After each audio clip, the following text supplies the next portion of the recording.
Buddy, man, no theme song today. We don't need no motherfucking theme song, man. Hey, man, listen, we got a special guest in the motherfucking building, man.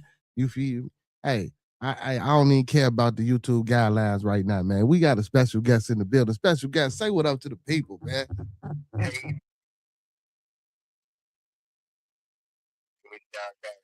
Yeah, Monkey Man in the building. My brother is back, y'all. What's happening? How you feel, man? It's big and back, man. It had to take a little time to recuperate, get my head right, man. You know what I'm saying? Yeah, man, we miss you, man. You know we miss you, my boy. And I miss y'all. Yeah, man, we miss you, man. Everybody been like, man, where he been at, man? He on the hiatus. You know what I'm saying? Cito didn't ask about you. Uncle P didn't ask about you. You know, you have me. Girl. Yeah, hey, man. So, yeah, I'm a nigga. I'm a street nigga on YouTube. Out of YouTube, nigga, I can see. So I still get to it a little time. But you know, hey, man. Look here, man. I had a little heartbreak. Thought I had a woman that was with me. And he went all the way down like I was. Just exist. Some people don't want structure. Some people think they want that, but they really don't. They just want somebody to take care of them. And go. Yeah. Yeah, it be like that though, man. That's what makes money. You know what I'm saying? Yeah, it gotta go both ways. You know what I'm saying? Now for The 50. Yeah, man. It's that 50-50 look. Yeah, hey.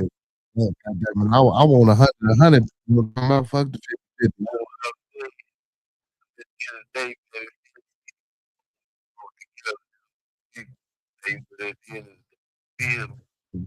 But other than that, though, man, how you feeling, man? How you feeling? And I'm good, bro. I mean, it can be a little bit more on the well, it's not. I'm right where I need to be because at the end of the day, the legends of the people. You know what I'm saying? So, you know, that's my three things: focus, determination, and discernment. They're my three things for 26. You know what I'm saying? It's always been discernment for 25, but now staying focused and loving myself, bro. Because I'm a bro. Even with y'all, bro. You know what I'm saying?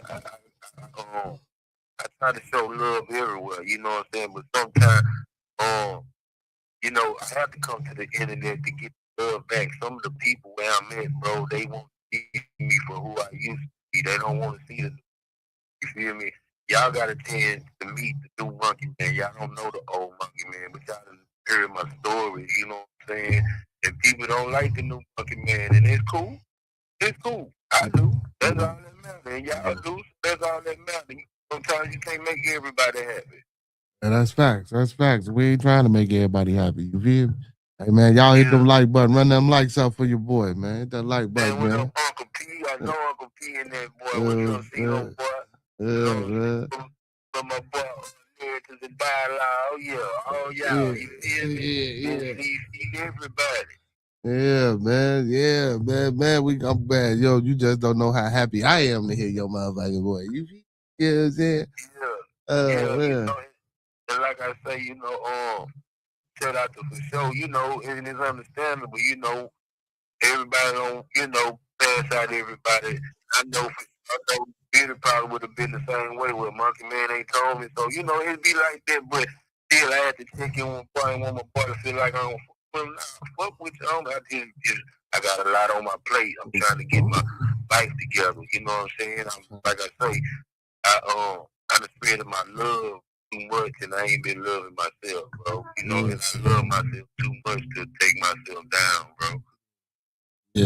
Yeah, facts, man. Hey, self-love, man. This is Manly Man Day. You know what I'm saying? So you hear the brother, self-love is important, man. It don't matter whether you're a man or a woman. Self-love is important, man.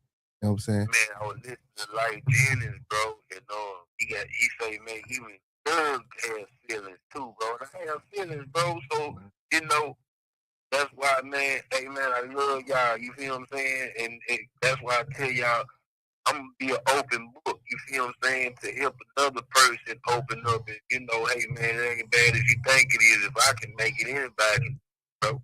I done seen people worse than me doing it. You know what I'm saying? Right. That's what it's about, man. Making it, man. That's why, hey, that's why, at every show I start off, man. You know what I'm saying? Keeping everybody in your thoughts, your prayers, your views, and meditation, and mastering them 5 key components. That's love, peace, respect, motivation, and inspiration.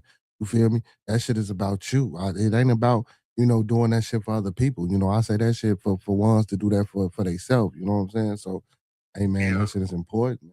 Self-love. Yes, sir. Once you start wanting to receive love from everybody else, then you fucking up. You know what I'm saying?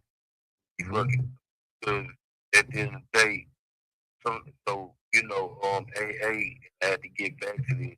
It's a selfish Like the video, man. Thumb up the video, man. Like the video, man. Thumb up the video, man.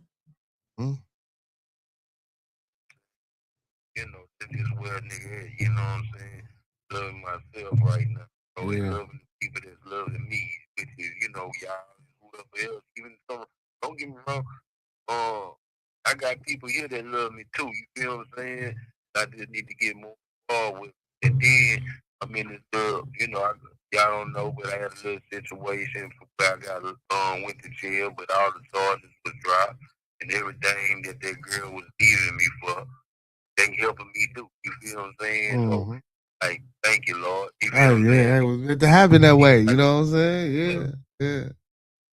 Yeah. That's for anybody, man. Sometimes you gotta get back and say, man, fuck everybody. I'm gonna do me. You feel what I'm saying?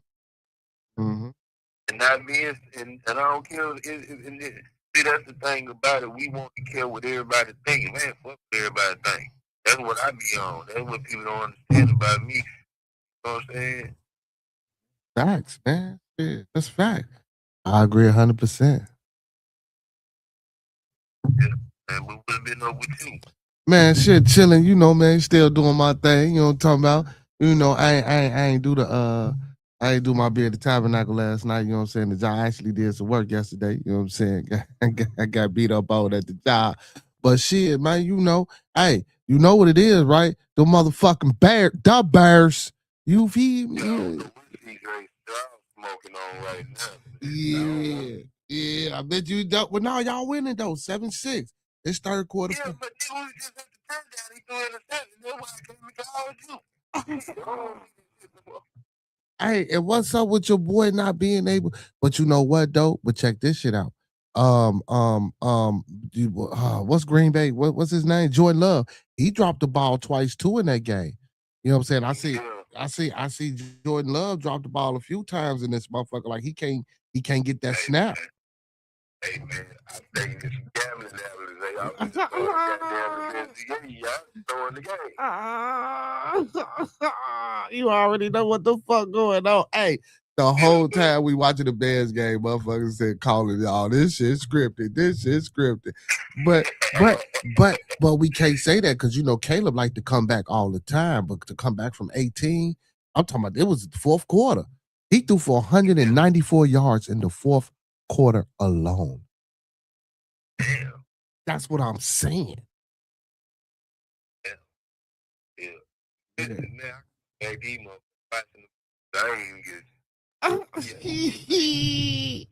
Hey, my man started watching the Bulls. At least the Bulls game. Well, the Bulls won too, though. They beat the Mavericks, man. Motherfuckers cut the game off and started watching the Bulls, man.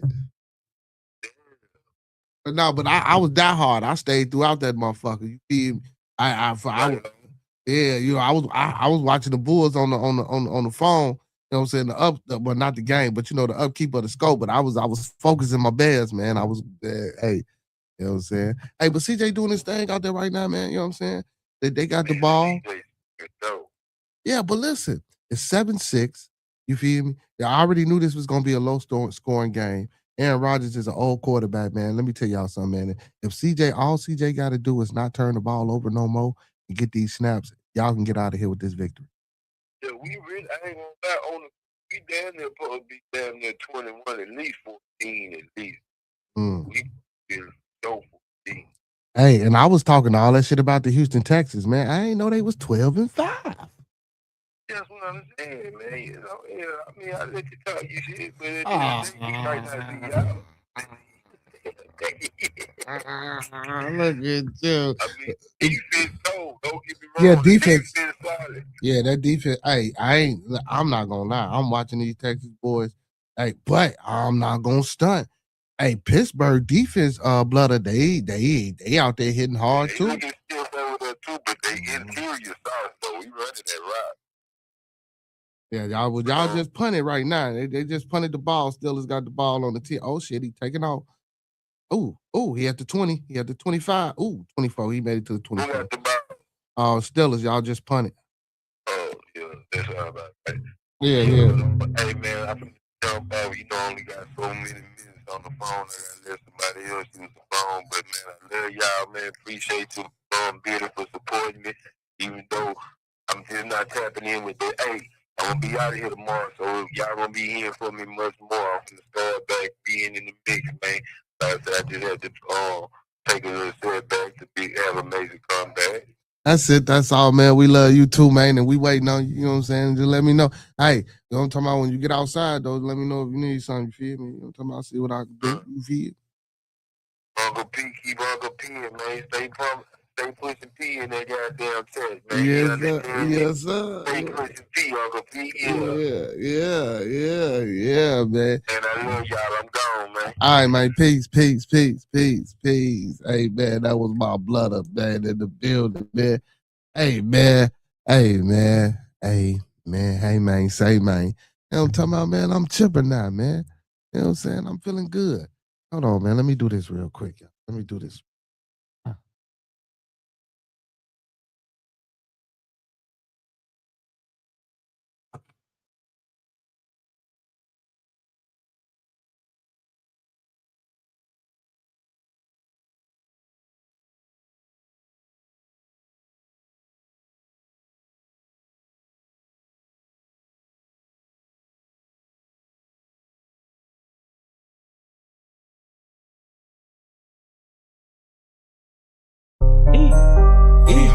You know what it is, TMB with Monkey Man, you know what I'm saying?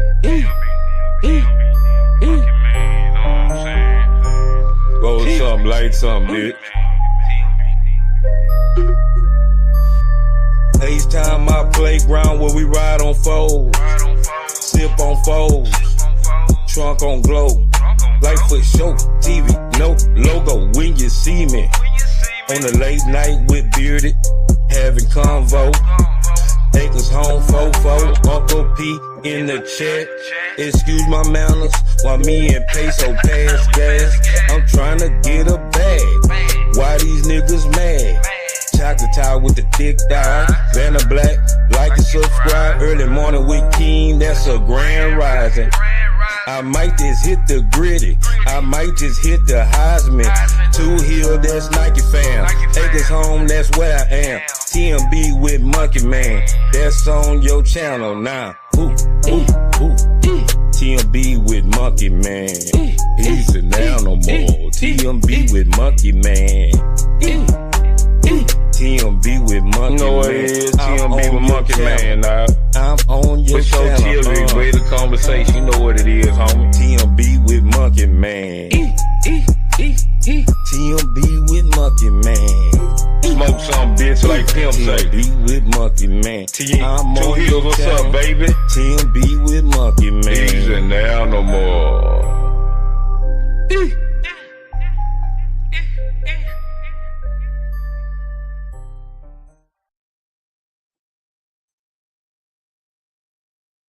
Yo. Man, let's kick it out the right way, man. You feel me? Hey, man, appreciate everybody for being in the building. Welcome to another episode of Bearded Conversation. You know what I'm saying? Today is Manday, man. My blooder called in. You know what I'm saying, man? I'm ecstatic. Hey, listen, y'all know how I like to start off our show, man. Hey, let's keep everybody in our thoughts, our prayers, our views, and meditations. Again, let's keep everyone in our thoughts, our prayers, our views, and meditations. And lastly, let's keep everybody in our thoughts, our prayers, our views, and meditations.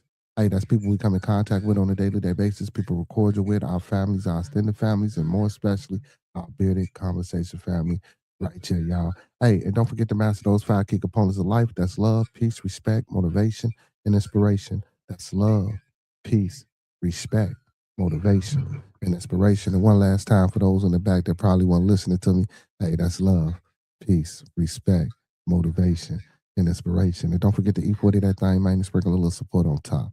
Because a little support go a long, long, long, long, long way, y'all.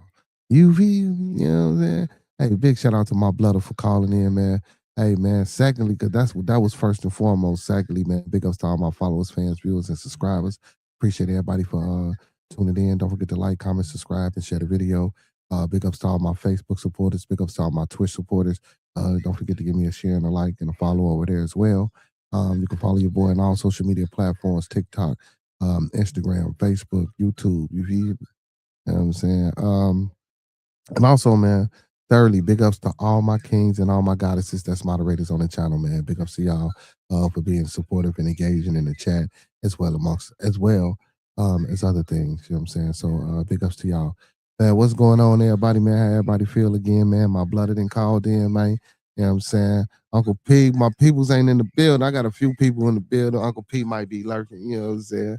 You know what I'm talking about, but I got a few people in the building, man. I appreciate y'all for being in the building. You know, my brother called in. So since he called in, man, we got that out the way. Let's get to it. You know what I'm saying? Let's get down to business. You feel me? The thoughts, views, and opinions of Bearded Conversations are the thoughts, views, and opinions of me right now. The thoughts, views, and opinions of Bearded Conversations are the thoughts, views, and opinions of me right now. I don't mean to hurt, to harm, or to offend. I don't mean to hurt, to harm, or to offend. This video stream is for informational, educational, and edutainment purposes only. Once again, this video stream is for informational, educational, and edutainment purposes only. With the underline and undertone on edutainment. So we do emphasize and stress edutainment. You know what I'm saying? Please do not take any advice given or anything shown on this video stream for face value without consulting the proper professional that suits your specific needs. Please do your due diligence. Please do your proper vet work and research. And don't forget to get that second, third, fourth, fifth, and sixth opinion. Because we don't want you going out here robbing no bank, starting revolts, telling your boss what he or she can take, how they can turn it sideways, and where to put it. We don't want you doing none of that. You feel me? Also, y'all, this is an open platform, open forum, open platform, open forum, open platform, open forum. So, again, man, the link is in the chat. I will be posting that link in the chat periodically throughout the publication. For anyone that want to come up on the panel and talk a little ish with your boy, or if you got something that you need to say, or if you have a topic of discussion that you think needs to be pushed and moved to the forefront, you please feel more than free and welcome to hit the link in the chat, and we can get it out there to the people, and we can talk about it and discuss it. Also, again, I try to provide a safe place and a safe space for people to come and vent if need be, if that's what. If that's what's needed, you know what I'm saying? If that's something that's on your mind. Damian Young, what's going on, my boy? Young D in the building, man. Big ups to Young D in the building, y'all. You know what I'm saying? Talented young brother, you know what I'm saying? But yeah, man, that's what we about. That's what we do here. So again, man, all are welcome. You know what I'm saying? Beautiful ladies, most definitely the beautiful ladies are welcome. You know what I'm saying? Fellas, don't run the ladies off. When the goddesses come in the building, please speak and be cordial and respectful. But yeah, man, again, back to the open panel and open discussion. As long as you're respectable and, you know what I'm saying, you show proper decorum, you know what I'm saying, I have no problem with anybody coming up here from any facet of life, religious or political or life view and belief. You know what I'm saying? We try to be open and understanding to all. If you might not subscribe or be accepting, well, I can still understand and see your your way and your plight, and I just don't have to subscribe to it. You know what I'm saying? But big ups to those that's living their life and doing what they want to do, man. Hey, but again, man, I'm pretty ecstatic. You know what I'm saying, man? Trying to be cool and calm down. Pretty ecstatic, man. My brother came in the building, man. You feel me, man? I had a long time no hear from him, y'all. You doing good? That's all it's about. You doing good, Young D. What's happening with you, my boy? How you feeling? What's going on, my boy? Chilling, bro. Man, I'm chilling too, man. Chilling. You know what I'm saying? Feeling good up here, man. On Manday, talking to the peoples, man. You know what I'm talking about? My blooded and timed in and called in. You feel me? I'm feeling good now. He tapped in over there on he tapped in over there on for show, you know what I'm saying? Then he came back over here and he tapped in with his boy. You Come feel on, me? boy. Come on, boy. You know what the vibes is, bro. I show love. I show love, bro. Ain't nothing but love over here. Ain't nothing but But yeah, love, bro. now let's talk sports. First All right. topic of the month. First topic of motherfucking discussion is my Bears. You feel me? Yo, did you hear Now, about that script stuff going on? oh, here you go. Here, everybody with What the you what you script what shit. you feel about that? How you feel Oh, about that's that? true. That's true, but it need to be scripted for us to go to the Super Bowl. Goddamn it, that would need to be scripted. That's in the script. I see that in the stars. Oh, That's we what I lagging see. now. Oh, Oh, see, we now good. you We lag. back. We back. Oh no, we Okay, back. I'm pulling a slap now. Come on. okay. We I lagging say, out and shit. yeah. I say we need to be scripted all the way to the Super Bowl. That's what I foresee in the stars. I feel like if the script's going, I see the Bears going to the Super Bowl, bro. Yeah, that's what I'm saying, and that's what need to happen. So we play the Yeah. Rams. The next team up is the Rams. Now, a lot of people saying, well, the Rams, you know what I'm saying, with Matthew Stafford, they had a high powered offense. Man, they ain't got shit but Puka Nakua. That's all they got. The running game is okay, it's so. We gonna shut that shit down. You know what I'm saying? I don't think the Rams, if we can contain Matthew Stafford, the Rams ain't got nothing for us. Yeah, I was gonna say his arm's lethal, bro. Again, Homie's never laid off the arm, bro. He's been there, bro. if we can contain, well, no, because remember when he was with Detroit, he couldn't win a motherfucking guy. He couldn't hit a wet paper bag. Oh yeah. He got benched like halfway through the year that year. I remember that. Yeah, when he was with Detroit. See, everybody, see, don't get me wrong. I'm not taking shit away from Matthew Stafford or his ring, because he won a championship with the Rams. Yeah. You feel? I'm not, but it took for him to get away from Detroit. But that's how it is with most players. It takes for them to get away from current team.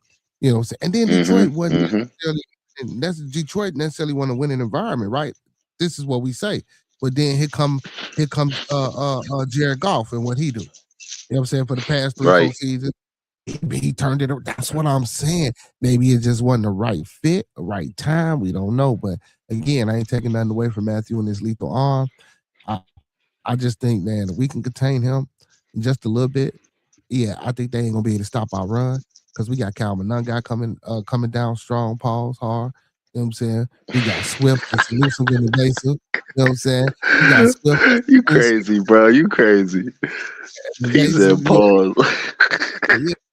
I told you he coming down, he coming downhill strong and hard. You know what I'm saying? Yeah, nah, for sure.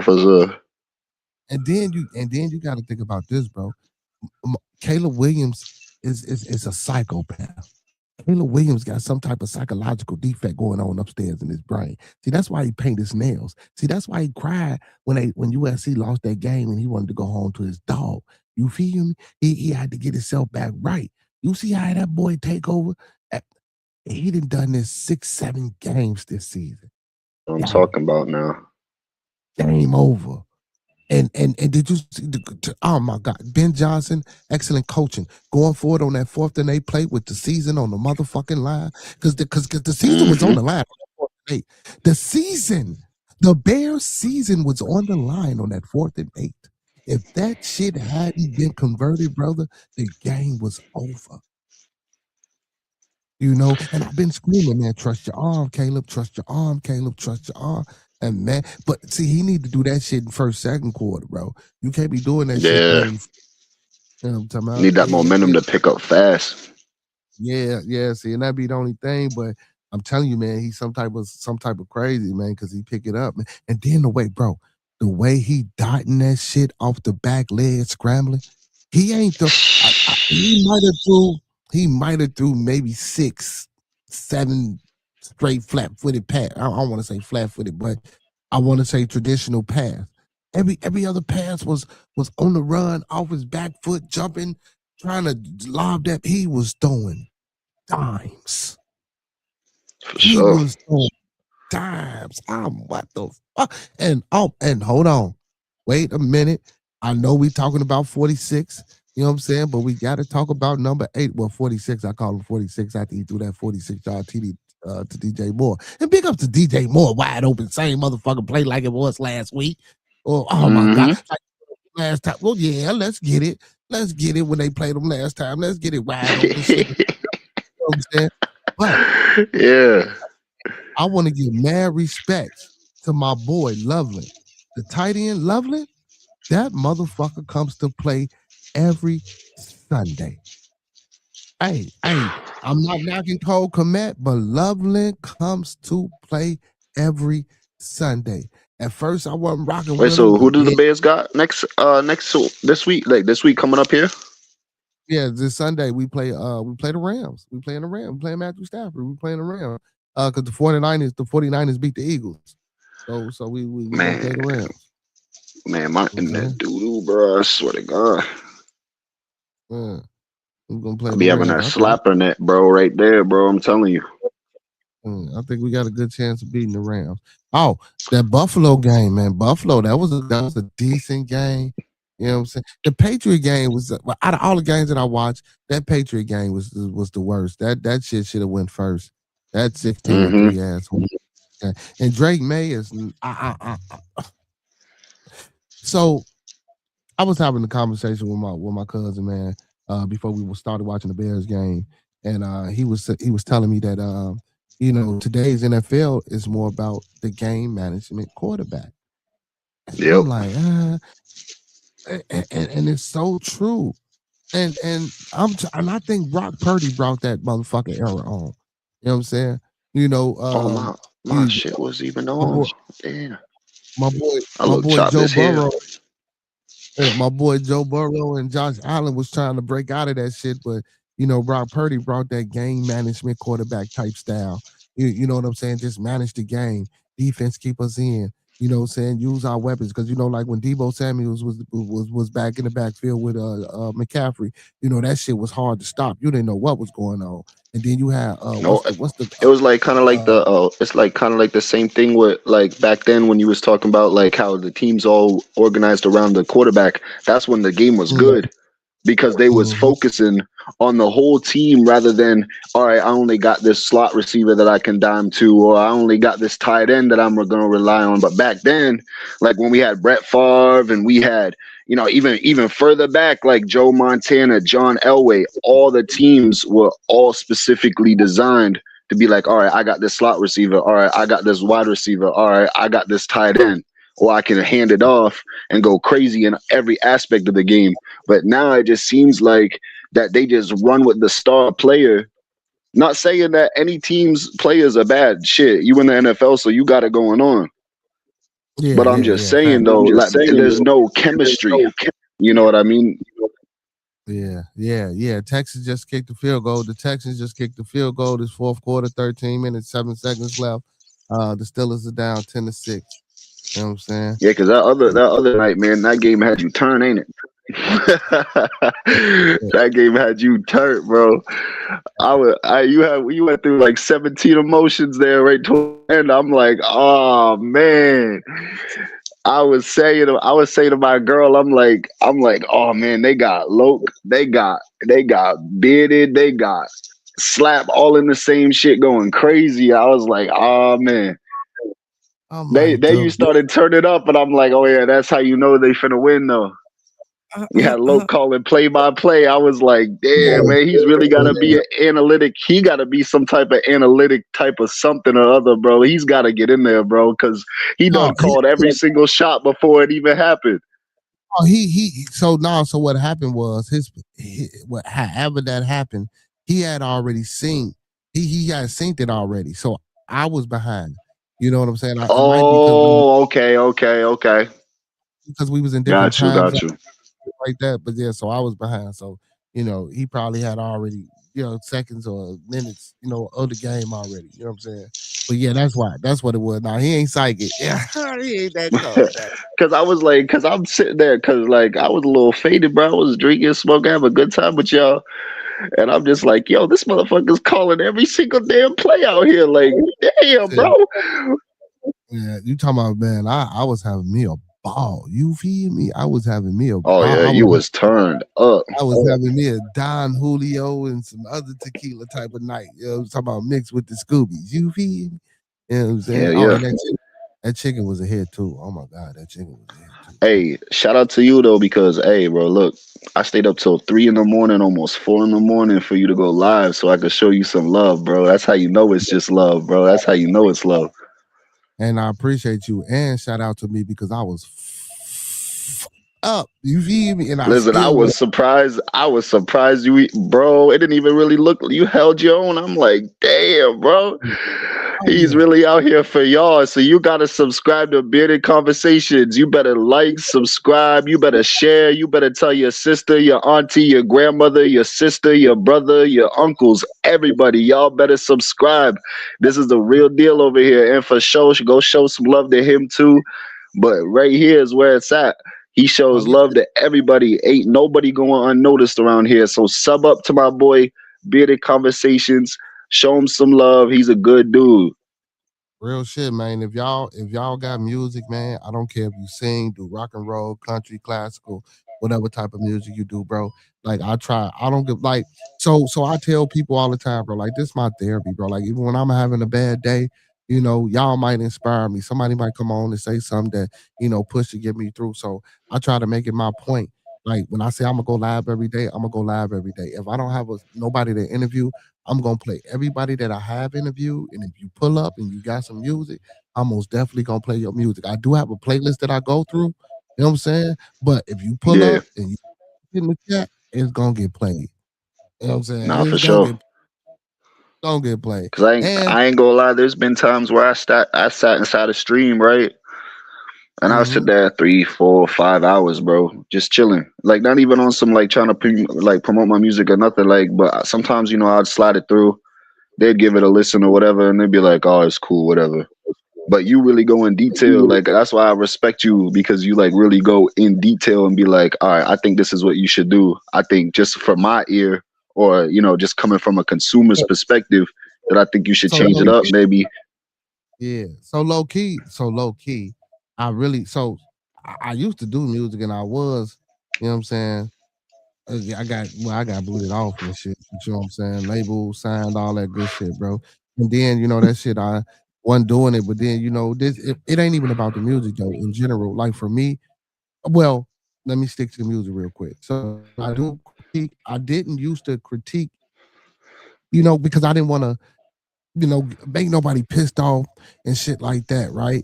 But then, you know, I let the chat do it. So, or if I got somebody on the panel with me, I let y'all do it, right? So when y'all do it, then I go into detail. And now I'm like this. Fuck it. If you bringing your music up here, bro, if you tell me that your shit ain't mixed and mastered, and you just went in and you got to bounce out, meaning you just went in, you laid your vocals over the beat, and they just sent that out so you can have something to listen to, right? I'm gonna listen and I'm gonna critique it as such. I'm not finna critique it as if you didn't been in the studio, it's been mixed, it's been mastered. You know what I'm saying? You got everything tracked out, and no. That ain't how you judge me. And now if you come in and tell me, oh man, this is my out the bam, and this is my go-to, and I'm like, you sure, motherfucker? So well, look, with this, I try to give so now I try to keep it more of 100, man. You're not saying that I wasn't at first. I just know how people's feelings are. You feel me? So I was trying to Yeah, be but I cool. feel like if you put your music out there, you gotta have constructive criticism, you know? Like especially if you're trying to really put your name out there, like it's a rocky road. Like I've been doing this music stuff only over a year, like, and some of the people around me, they told me, cause you know, I come from a broken home, bro, you know, like, so music was my go-to. Music was my escape route. That's where I found, so I feel like, you know, that's what shaped me. Yeah. So no, because your ass was a little pressed too when I told you one of them joints. I'm like, you should have switched the cadence up. The song good, but if you'd have switched the cadence up, you could have made the song better. Oh man, that's my stat. No, nigga. I'm like, listen to me. I'm telling you from a person that's liking the damn song, what I was expecting. You know what I'm saying? From how you started off and the build up in the song. I'm thinking you finna switch it up, flip it. I'm thinking you finna boom. You know what I'm saying? And then go back chill, because that's the type of vibe the song had. That's all I was trying to tell you. Because you know, your cadence is like that emo type shit, bro. I mean, you might not feel that way, but That's the vibe. No, right there. that's like my sound. Yeah, that's what I was trying to say. I wasn't trying to get like all butthurt. I was saying like, no, that's what I was trying. Like that's my sound. Like you know what I mean? Like that's what I was trying to like. That's what I like. I'm not trying to push the emo tight, but like it's kind of hard to find. Yeah. It's the gravelly voice. Yeah, that's what does it. But I fuck with it though. But even with that, even if you didn't pick it up, get all right. It ain't necessarily had to get picked up with tempo, but you could have got a little bit more melodic and shit. And I usually don't like it, but your voice, that's the voice that you have for you. You know what I'm saying? Like that would yeah. You know what I'm saying? Now, if you ain't had that shit, I wouldn't tell you that. And you don't look like the music you make. You don't even look like you the motherfucker making that music.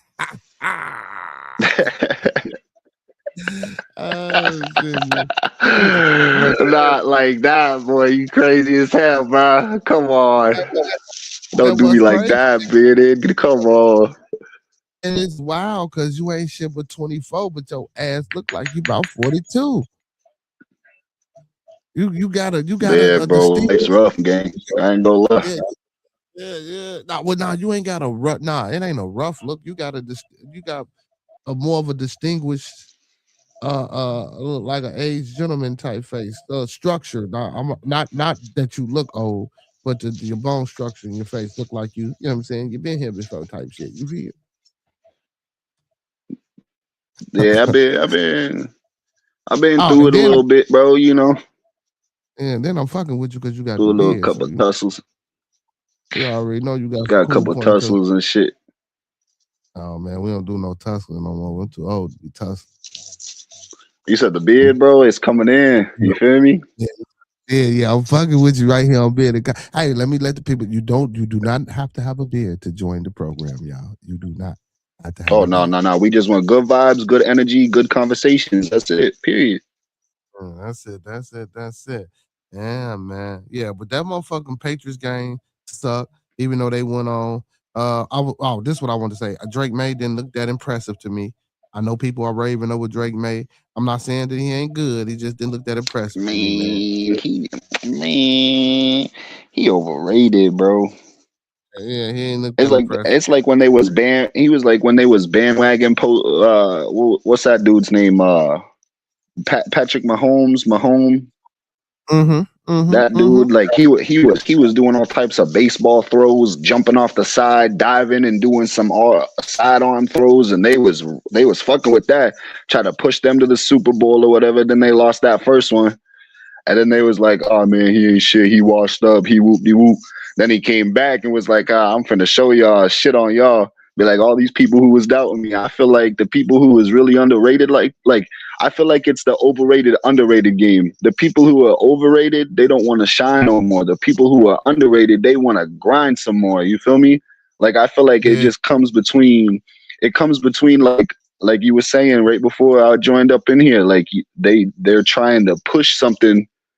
They're trying to push something that us as consumers, we used to fuck with the game for the game. You know, we used to fuck with the 2 minute fourth quarter. You know, they got 1 minute left. They better pull something out, do something like that. But now it's like, oh, we already know how it's going to go because it's predetermined already. So now people don't even want to tune into the games no more. It's like the same thing with the UFC. Like I've been fucking with the UFC since I was 7 years old. I grew up with Chuck Liddell. I grew up with the Rampages. I grew up with the GSPs, and I grew up with John Jones and all of them guys. And now it's like you bring in these young cats in like Ilya Taporia, and you bring in all the Max Holloway, and they want to be the new McGregors, and they don't want to fight. They just want to make bags off it, and it's not even a sport no more. You know what I mean? Like once the money gets too important, because at first everybody grinds for the love of the game. You want to build your empire up. You want to do whatever you want. But at the end of the day, it all comes down to who's going to consume it. Like, that's why I feel like the NFL only got a couple more years with this shit, because people are looking at it and it's like all this shit's hidden in plain sight. People are saying this shit in plain sight. You heard Troy Aikman. You heard them talking. You heard it. Oh, I'll send you the script later. Oh, I'll show you this later. Whoop-de-whoop. And how are we supposed to feel when we're locked into our games? We're locked into whoever we watch, whoever everybody's favorite teams are in the chat. How are we supposed to feel about that when we've been rocking with our team since shit? We was probably in pull-up diapers. You feel me? Oh shit, y'all! I missed it. I missed to tell you. Damn, y'all! It's 17-6 now. Houston scored a touchdown. 17-6. But I really do stand behind the Bears, bro. They deserve it, bro. They deserve it, bro. Oh yeah, most definitely we would deserve. But man, now with that script shit, yeah, I do believe it's scripted to a degree. You know what I'm saying? And I do think, you know, I'm talking about it's a lot of, you know what I'm saying? It's a lot of variables that go with that. You know, that's tricky. It's tricky, bro. Yeah, it's real tricky. I see the commercial, right? And I keep telling people I seen this commercial, and I ain't seen this commercial since I seen it. It was an NFL commercial that said, "This is sports entertainment, and we are subject to change the outcome of the game because it's entertainment. We're entertainment." I swear, bro, I seen this commercial one time, and I know what the fuck I heard, and I ain't seen this commercial since. Oh nah, bro. They must have slipped up when you was there at the right time. So and I can't remember what game that I was watching, but the commercial popped on during a football game. I don't remember shit. what game it was, but you know what I'm saying. But yeah, man. But I'm like, what the fuck? I don't know. And ever since then, I've been telling people about this commercial and telling them what the fuck they said. You know what I'm saying. But I ain't never been able to fact. But I seen that motherfucker, man. Man. Damn, I can't remember. But yeah, man, I seen that motherfucker, and I've been trying to find it, man. It said that the NFL is entertainment, bro, and they subject, you know what I'm saying? They can change the outcome. You know what I'm saying? But, you know, that was only a matter of time. And listen, and that's only a matter of time for any of this shit to happen like that with the betting and the gambling. Just like, like earlier today when Monkey Man called in, he was like, man, I was like, man, you know, Jordan Love fumbled the ball twice, you know what I'm saying, versus the Bears. And then I'm like, well, damn, I'm like, CJ Stroud can't seem to get the snap and hold on to the ball. He keep dropping and fumbling the ball. You know what I'm saying? And I'm like, what the fuck is going on? Like, what the fuck is going on? Like, and he was like, man, that bet shit, man, that gambling shit. And I'm like, damn, you know, and then I'm like, might be right. You know what I'm saying? But they up now. You know what I'm saying? I don't know how they up, but they up. Damn, I'm trying to get a good spot in here so I can. I'm trying to look professional like you, man. I'm out here holding my shit in my lap and on my arm and shit. You in the crib? See, I got the little setup, so you know, I ain't got to hold nothing. You feel? You know, now, if I was on my phone, I had to prop my phone up. Urban Alchemy, what's going on? Funny Teams, what's going on, man? Y'all missed it, man. Hey, shout out to the. Hey, what y'all want to talk about? Send in some conversations. What y'all want to know? No. So I got my topic. I just wanted to do my sports for right now. You know what I'm saying? So my topic is, have y'all heard about the FBI agent that got killed in North Carolina because the police thought he was a suspect? I haven't even heard of that. You might need to touch on that a little bit more. Oh, I most definitely am, my boy. Hey, what's YouTube like with what's YouTube like with the Scooby? I'm just trying to make sure I don't get you banned or nothing. Go ahead, my boy. Go ahead. Do what you think. Do your thing. Just don't. So I got a little bowl right here. So I just been like hitting it off cam type. Well, you know, you continue to be respectable and hit it off the cam.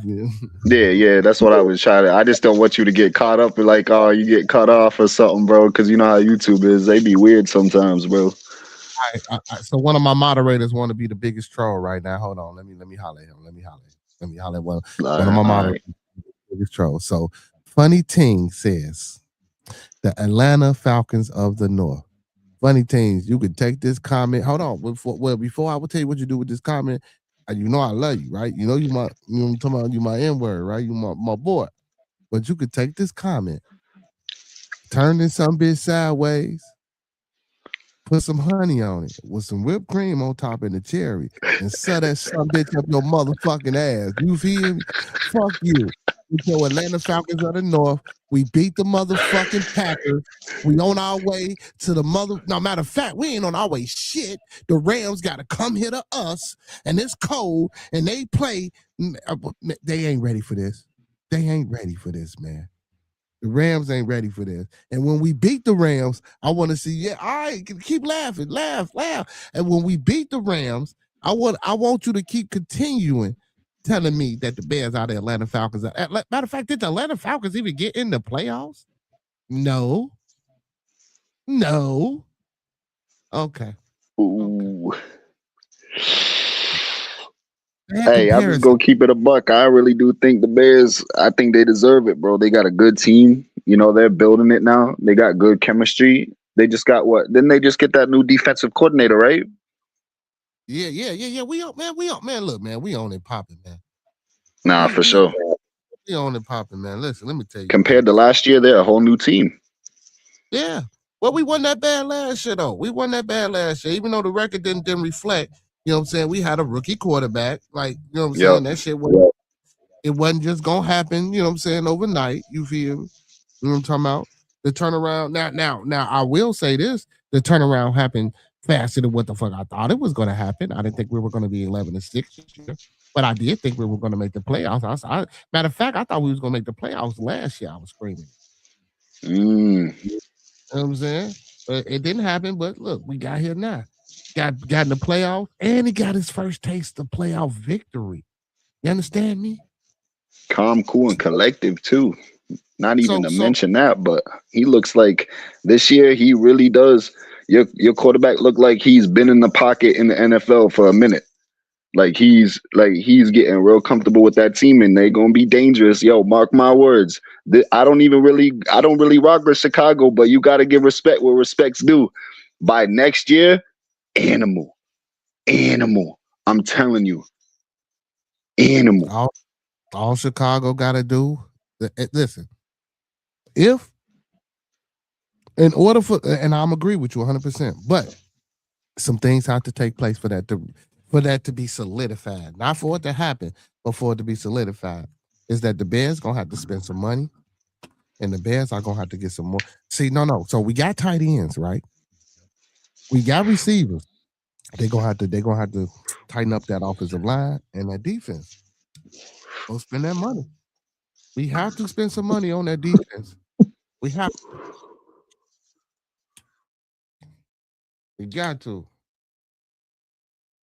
He say, yo, I told you I think it's going to be the best. Oh, yeah, you did say that. He did, but I ain't gonna lie. So he did say this, though. He did say this was his prediction. He said this way before the season was really even got going. He did say he thought the Bears and the Patriots was going to be in the Super Bowl. You did say that. Even before the season, he did real shit. Like before the season even got going good. Funny things, I might have to admit, you did say that, even though you keep talking about we the fucking Atlanta Falcons of the North. You know what I'm saying? He did say that shit, though. He did say that. Mr. Phil, what's going on? That's a wild take, bro. Atlanta Falcons of the North, bro. That's crazy. Cage Kami, I was gonna call you, brother. So today, Cage Kami, you was thought of and talked about, and I was gonna call you, brother. So you know what I'm saying. I'm gonna text you. You know what I'm saying, and you know what I'm talking about. But so Cage Kami says the success of the Bears is the scripture. Oh my God, it's the scripted prelude to the financial boom to come when Arlington Heights become the Vegas of the Midwest. Hold on. I got something for that. Conspiracies. You'll come out bearded conspiracies. You feel me? I like how he put that. Listen, I'm gonna read it again. The success of the Bear is scripted. Is the scripted prelude to the financial boom to come when Arlington Heights becomes the Vegas of the Midwest. Bearded conspiracy. Y'all heard it here first on Bearded Conversation, man. Y'all heard that Bearded Conspiracy, man, right here. You know what I'm talking about? We gonna become the Vegas of the Midwest. Big bro in the building. He said he was really good. I know what's really good with your pack of cheese eating ass. Y'all got beat. That's what's good. But yeah, it's amazing. All the Packer fans is coming in the building, man. I'm out. The Packers. Yeah. The Bears. You feel? You know what I'm talking about? Well, let me get to this article, man. You know what I'm talking about? But please feel free to talk amongst yourself about the victory. You know what I'm saying? But yeah, so what do you say? He say they lost, but I won. Yeah, what you betting against? Oh, you ain't shit. Oh, come on, man. Hey, and I guarantee you, bro. I guarantee you, motherfuckers who betted on the Packers, bro, because I know motherfuckers knew I guarantee you, everybody just knew the Packers was gonna win.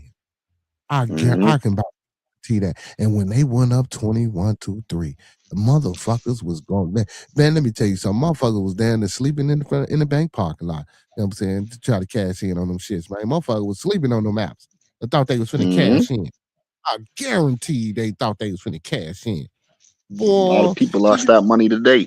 and when it became 6-3, motherfuckers weren't really worried about it. Oh man, it's 6-3. I mean 6-21. And we ain't worried about this shit. We still got this in the motherfucking bag. Look, even when it was 9-21, motherfucker like, man, we ain't worried about this shit. You know what I'm saying? Then we score. Motherfuckers still ain't worried about it. Then they score. Okay, y'all want to play these games. Caleb like, all right, I got y'all. You know what I'm saying? Left the man with 4 minutes and 2 seconds, I believe, or either 3:50. Anyway, I think I want to say between 3:58 and 4 minutes and 2 seconds. Don't quote me, but somewhere along that line. So it might have been 3 minutes and 2 seconds, some shit like that. Whatever it was, that was enough time for Caleb. My bad. I'm sorry, for 46. You know what I'm saying?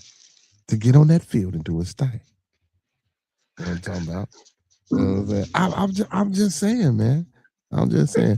Okay, so she say the point spread is the only thing that matters in pro sports. No, it's not, because it depends on how you betting. That depends on how you betting, because you can bet a line. Like, it depends on how you bet. Now you might get a stronger bet, meaning a more monetary size. You know what I'm saying, on the point spread, but I don't like point spreads, because that should be that's like some of the hardest. I don't like point spreads. I really don't. I don't like point spreads.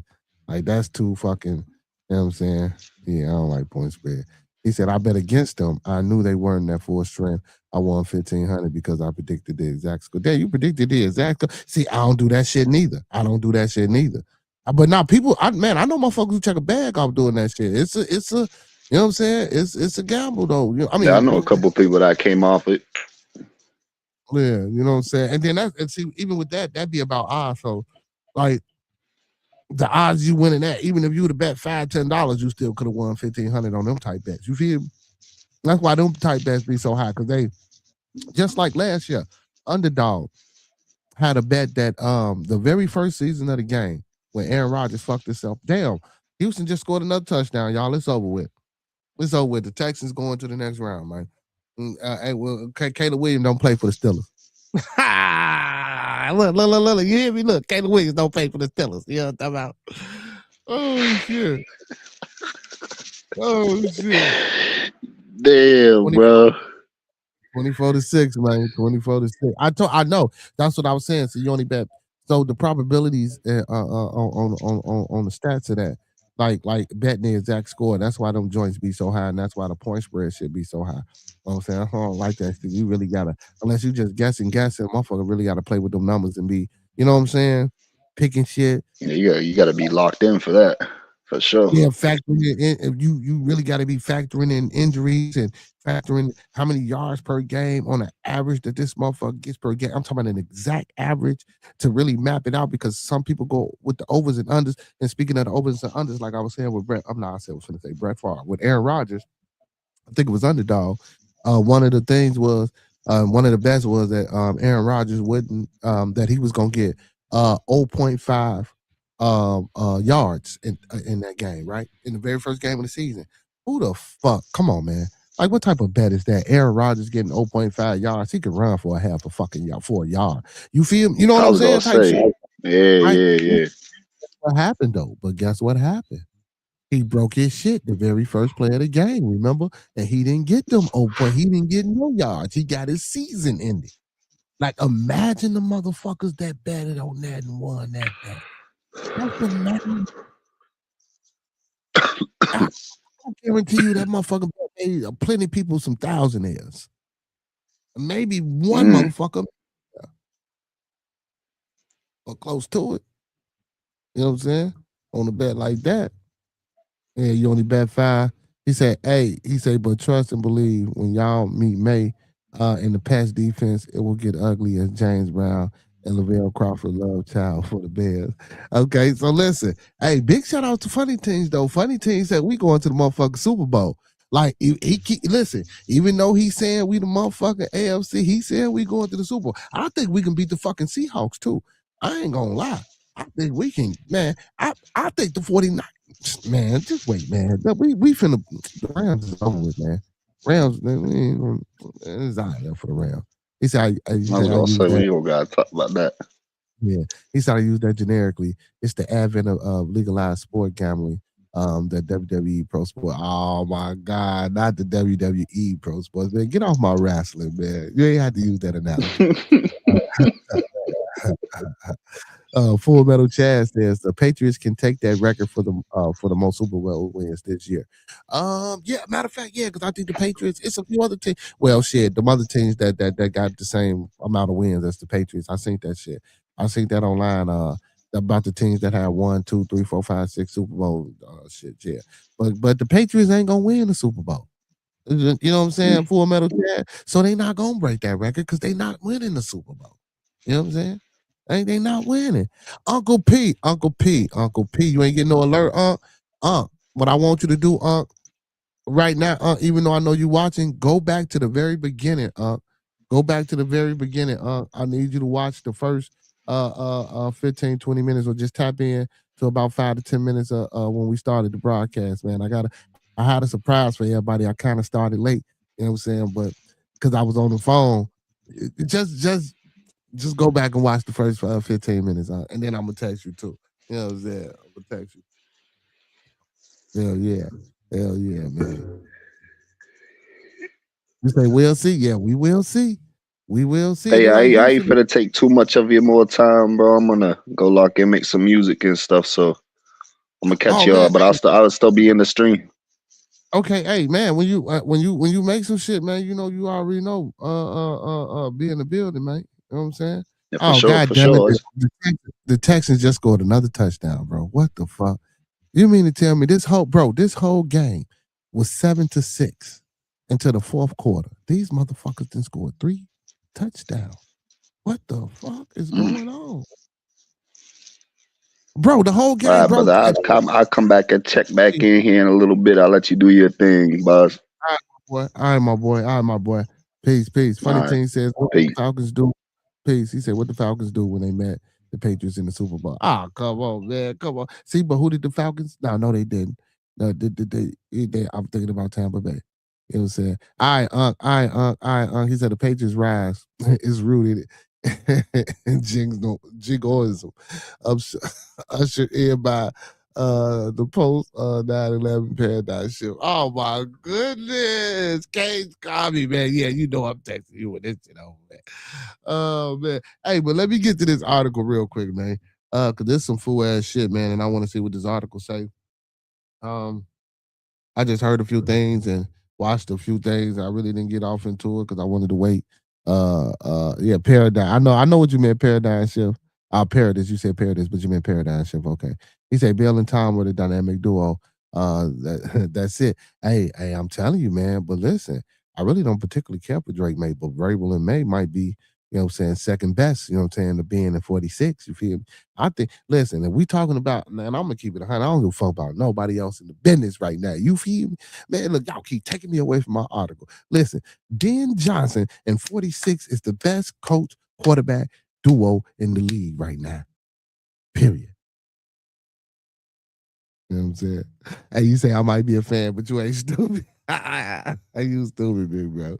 Professor Remo stupid. There you say you hit the exact guess. Damn. So, this article, man, this is not a mistake. White cop shoots the only black man on FBI task force more than 10 times, confuses him for the suspect. Then the video drops and everything collapses. Read this one more time. So as y'all notice my thumbnail, man, you know what I'm saying, with the tape and shit, you know what I'm talking about? That was the scene in North Carolina, you know what I'm saying, where all this you know what I'm saying, unraveled.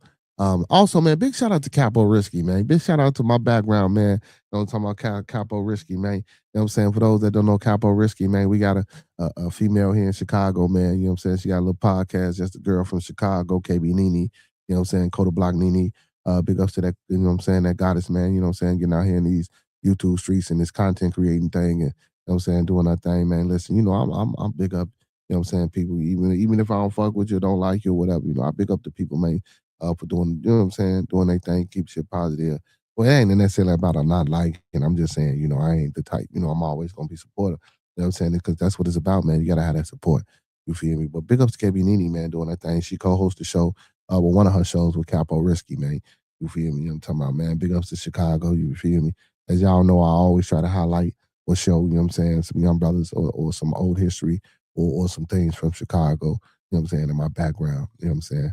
So big ups to Capo Risky. I just wanted to get this time out because, you know, usually when I put them up there, man, I've been, you know, it's been slipping my mind lately, y'all, to, you know what I'm saying, shout out to people that I be having in the background. So I wanted to give some recognition and take some time out, you know what I'm saying? And I'm going to start doing that more often too, man. I got to give shouts out to the people that I put up in the background. So, you know what I'm saying, people, whether you rock with them or not, you know what I'm saying, still, you know what I'm saying, they from the city, man, you know what I'm saying, from not necessarily my side of town, but you know what I'm saying, they from the city. You feel me? So, you know, we got to show love. Got to show love. You say proof positive that the notion of the good black guy with a gun will never be accepted. Notion will never be an accepted notion in America. And that's facts, and I do believe that to the fullest. So it's 30-6, man. 2 minutes and 21 seconds left in this Steelers Houston game, man. Your boy fucking oh my God, Mike Tomlin and Aaron Rodgers look sick. Look at it, looks sick.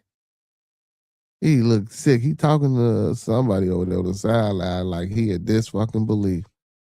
Like he and this. Hey man, big shout out to CJ Stroud too, man, because motherfucker was shitting on CJ Stroud, man, and saying that, you know what I'm saying, he wasn't having a good season, or he didn't have a good season last year, and then this year he wasn't, you know what I'm saying, and I used to shit on my blood, man. What the Texans doing? Ooh, fuck around. They got a 12-5 victory, and they on their way to their first win of the playoff for 2025, man, to move on to the next round in the NFL playoff. So big ups to all the teams, man.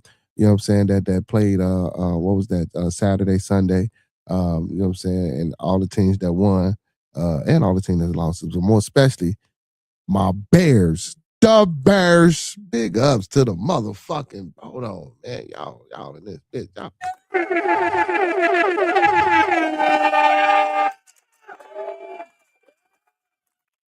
Bears, baby. Yeah, I was ecstatic. Hey, man.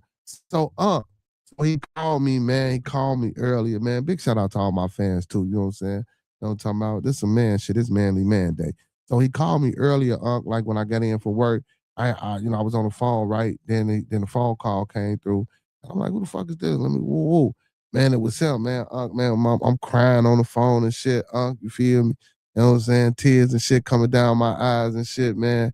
Man, hey, Cito, do me a favor, Cito. I know you in the building. Big shout out to, hey, man, big shout out to our residential Dominican from the Dominican Republic. My boy, your boy, our boy, Cito, boy in the motherfucking building. Hey, Cito, do me a favor. Hey, go back and watch like the first 10 minutes, 15 minutes of the stream. You ain't got to watch the whole, but just go back. I just want you to go back. You know what I'm saying? I got a treat. I had a treat for everybody. I thought y'all was going to fall in at the same time, but I know how it be. But Cito, Unc did it already. Cito, go back and, oh, matter of fact, you too, Remo, go back and watch the beginning. You know what I'm saying? Motherfucker was, you know what I'm saying what up and shouting y'all out and shit, you feel me? So, yeah, most definitely. Most definitely, man. We got the motherfucking #1 artist, man. You feel me, in the building, man, on Gas Chamber Record / Entertainment. You feel me? All gas, no breaks in the motherfucking building. Cito, boy. No, so today is his last day in that program. You know what I'm saying?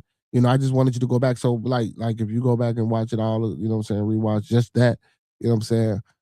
You know, so today is his last day, you know what I'm saying? He was in there for 2 weeks. He said all the charges was dropped, you know what I'm saying? You know, he said shit, he said they helping him, you know what I'm saying, trying to help him find housing, you know what I'm saying? God damn it, they trying to help him get disability for his heart.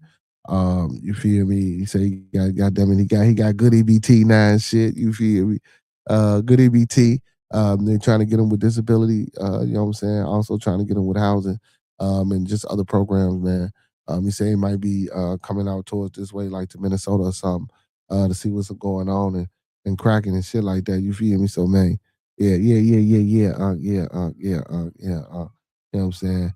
You know, and we talked and you know, he told me some shit, you know what I'm saying? I'm pretty sure I'm gonna let him tell the rest of it, but I'll tell you behind closed doors, you know what I'm saying? Cause you about to already know. So the shit that I was saying was well, I was dead on with me, cause you know what I'm talking about, me and you with the assumptions, but it was something else, but it still was happening type shit. You feel me? And I'm like, damn. You know what I'm saying? And he's telling me about it and shit like that. Before he called back and went live. But yeah, man. So this program is helping him again. He didn't drop all the charges has been dropped. You know what I'm saying? He was like, man, I ain't never had the police. He said, goddamn, even when I called the police on myself, I ain't never had that happen. You know what I'm saying? But you know, you will hear that, you know what I'm saying? If you watch the whole thing, he was talking about, man, you know, it could only be, you know, he said it was God, you feel me? So, you know, I ain't mad at him, you feel me?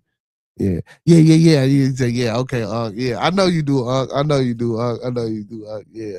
But yeah, so but he doing good, man. He doing good. He doing real good. So big shout out to my brother, man. You feel me? Hey, so Saturday, man, we play, no, we play Sunday. We play the Rams Sunday. So Saturday, the Broncos, for the Seahawks, God damn it. The Broncos play the Bills Saturday, and then we play the Rams Sunday, and then the other AFC play Saturday. Let's get it, man. Game over with, y'all. 30-6. Steelers going home. Aaron Rodgers getting his ass up out of there. CJ Stroud done pulled it off. You feel me? You know what I'm talking about? Now that that's over with, you know what I'm talking about? Yeah, but man, back to this, man. This is a mistake. I'm sorry, this is not a mistake. White cop shoots the only black man on the FBI task force more than 10 times, confuses his suspect. Then the video drops and everything collapses. Clarence Belton was the only black cop participating in a drug raid on of a black man's house in North Carolina when he was shot more than 10 times by a white cop who confused him for the suspect. So I'm gonna stop and pause it right there. Um, to say so he was the only black cop on his raid on another black man, and a white cop mistakenly confused him as a suspect. How the fuck did you mistakenly confuse him as a suspect when he was the FBI and the FBI? Well, I don't know what the authority or what was going on in the situation and shit like that, but I know usually FBI when they get on the scene, you know what I'm saying, they take over shit. And you know, it'd be like that, or I don't know if the FBI was coming in to assist the local police and shit like that when it's a sting or when it's a bust and things like that. And I want to say it varies state to state, but don't quote me because you know what I'm saying, right. So, but again, even though it because I'm trying to walk us through this. You know what I'm saying? But so let's just say, even if he was just a regular police officer, bro, he had to arrive on the scene with you motherfuckers, or there before y'all. Either he was there before, arrived with y'all, or arrived after, and y'all were briefed and y'all knew who he was and what team he played for. How did you mistakenly mistake him for the suspect? Now you saying, and you know how we say Japanese, Chinese, and Korean, and I do apologize for this, you know what I'm saying? Don't counsel me, how they all look alike, you know what I'm saying, with the slanted eyes and all that shit. But that's not true because if you look, you don't even gotta look closely. You can really you can really tell them apart. But what I guess all black folks look alike, huh? You know what I'm saying? See, but now I want to see the suspect. See, and here we go, because now I want to see the suspect or the person that who housed that they was from the raid, and then all of a sudden put them side by side and let's see. Prometheus he said read the note on the cash app and confirm. Oh damn, I ain't even shit. I'm talking this shit. Hold on, did I ain't? I make sure I got the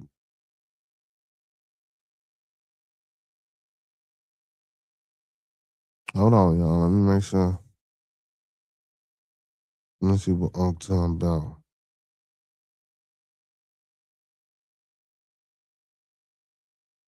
Oh, my phone a little slow. I'll just give me a minute. You know this motherfucker broke. But some people believe me. I got two of these when they both broke.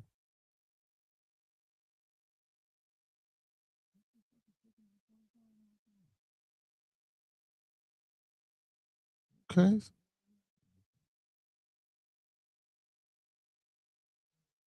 Okay, so I know some. Okay.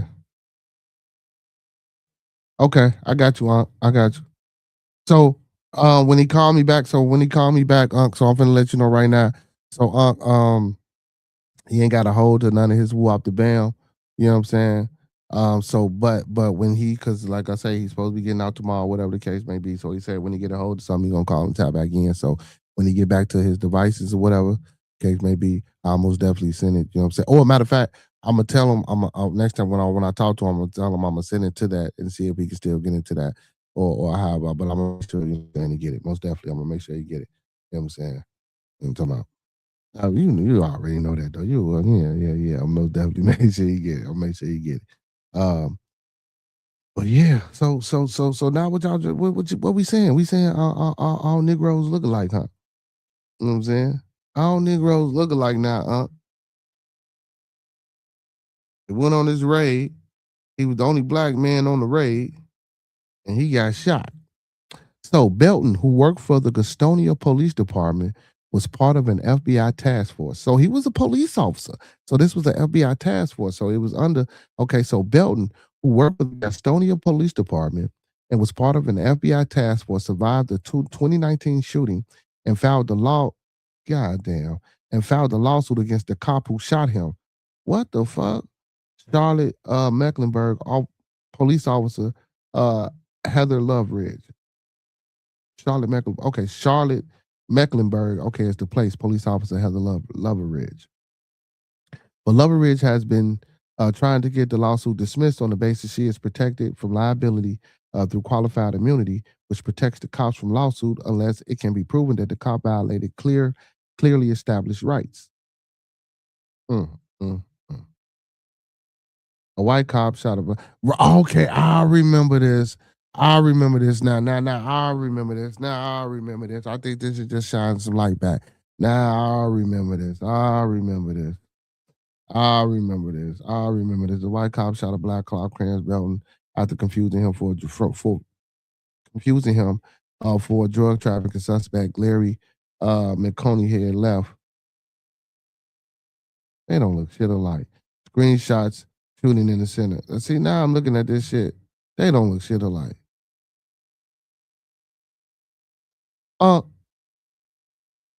They don't look, and I was asking for this, but they don't look shit alike. So the lower district court denied her qualified immunity. Okay, so she appealed it in the appellate court last year, vacated the lower court's decision, ordered the court to conduct a more thorough review as to whether Loveridge deserves qualified immunity. Right. So I remember this. Y'all remember when the little white lady went and knocked on a man's door, and you know what I'm saying, and she shot him. Yeah. So he wound up being a police officer. So this is just giving an update. So you know what I'm saying? They went to court and the judge said that she didn't have a qualified immunity. And now, you know what I'm saying, she appealed it in appellate court and you know what I'm saying, they gave that to her. So now that's all going. So now she trying to get it. This shit crazy, man. This shit crazy, man. Cause now that you put the pictures up side by side and y'all can go look up this article, that like, bro, they don't look shit alike, bro. This motherfucker big, black, fat. This motherfucker highbrow, skinny. Like, come on, man. Like, if y'all want to keep pushing that narrative that she was, come on, man. And even if it was a mistaken identity, why was the first goddamn thing you did was to shoot? Just like people keep giving me flack about the motherfucking ICE that shot that lady. That's bullshit, bro. Cause you can't sit here and tell me, bro, that like, come on, man. Like you killed that damn. So my cousin was telling me this. He was like this. He say he think that the Iceman shot the woman because she was a white woman, And because he knew that her intentions was to hurt him, he really felt threatened. He said, I'm like, well, what do you mean? Because it was a black motherfucker. He said, yeah, that, of course. But he said, in order for them to shoot their own, he must have really, I'm telling you, what y'all think? He said that man really must have felt threatened of this white woman in this vehicle in order to have shot her like that. I say, man. And then, y'all was here when I read the article. He's a fucking conservative Christian, Trump supporter. That shit was crazy, man. That shit was crazy. That shit they was putting in that, man. That shit was crazy they was putting in that chat. You know what I'm saying? You said you lose qualified immunity if you prove your civil rights violated. Yeah, yeah. So that's what they, you know what I'm saying? So when she went back and got it appealed in the appellate court, you know what I'm saying? Now that's the process they got to go through again. He said, which is why I'm always saying we need education centers throughout America. Yes, we do need more education centers throughout America. He said it's called the 1983 lawsuit and it's only $407 to file. And if you're poor, it's free. You say he's also goofy. Who goofy? What you talking about? Are you talking about the man that's the man that thought? Yeah. So and listen, you remember y'all know how long have I been screaming for people to go get the Black Law Dictionary and the Blackstone Chronicles? People keep telling me, go get that shit, go read that shit, go study that shit, cause you gonna know how this nation is built and why and the laws that they was built upon. You feel me? I ain't saying go out here and be no motherfucker certified. Well, yes, I wish we do. I wish we would push our children to be attorneys and practitioners of the law. You know what I'm saying? That's facts. We need to do that. But I ain't saying going out here and get this shit and just get big headed and just think you know what I'm saying? No, because again, this is a process. You have to be well learned and well studied when you grabbing certain literature. You know what I'm saying? And you really have to know. And don't get me wrong, I'm not saying don't go to school and nothing like that, because again, I always promote for traditional and also trade.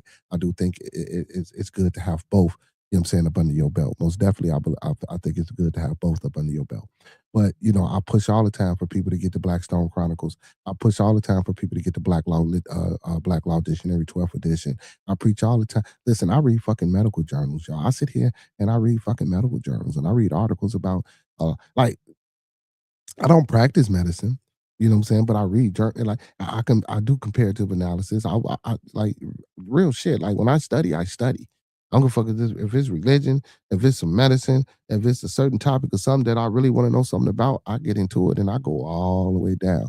And for y'all that's been here, the family that's been here, shit, hell, y'all know shit. Sometimes we didn't went all the way down on this motherfucking show. We go like, and I don't go all the way down into some shit because I but yeah, but but we do, you know what I'm saying? But we do, you know what I'm saying? I do my best to, keep it, still politically correct and still keep it, to my. He said it's only $60 to serve the lawsuit. He said I'm well versed in this subject. Yes, sir. Yes, sir. But yeah, I tell people all the time to study the law and learn the law. And matter of fact, and look, take some civil classes. You know what I'm saying? Take some civil classes. I know a lot of people, be talking shit about the Moors and who up the band. Take some civil classes. The Moors do a good job of. Now, I ain't saying going out here and call yourself no damn Moor and talking about some you was a sovereign citizen or sovereign, whatever the hell they be talking about. You feel me? Like when I come, I'm watching my bad, y'all. I'm watching these highlights. Like when I come and tell y'all things about, financial literacy and financial development and the travel thing and the no ID thing and certain things, it's not about a certain sovereignty. It's about acting accordingly inside of a place that has treaties and policies.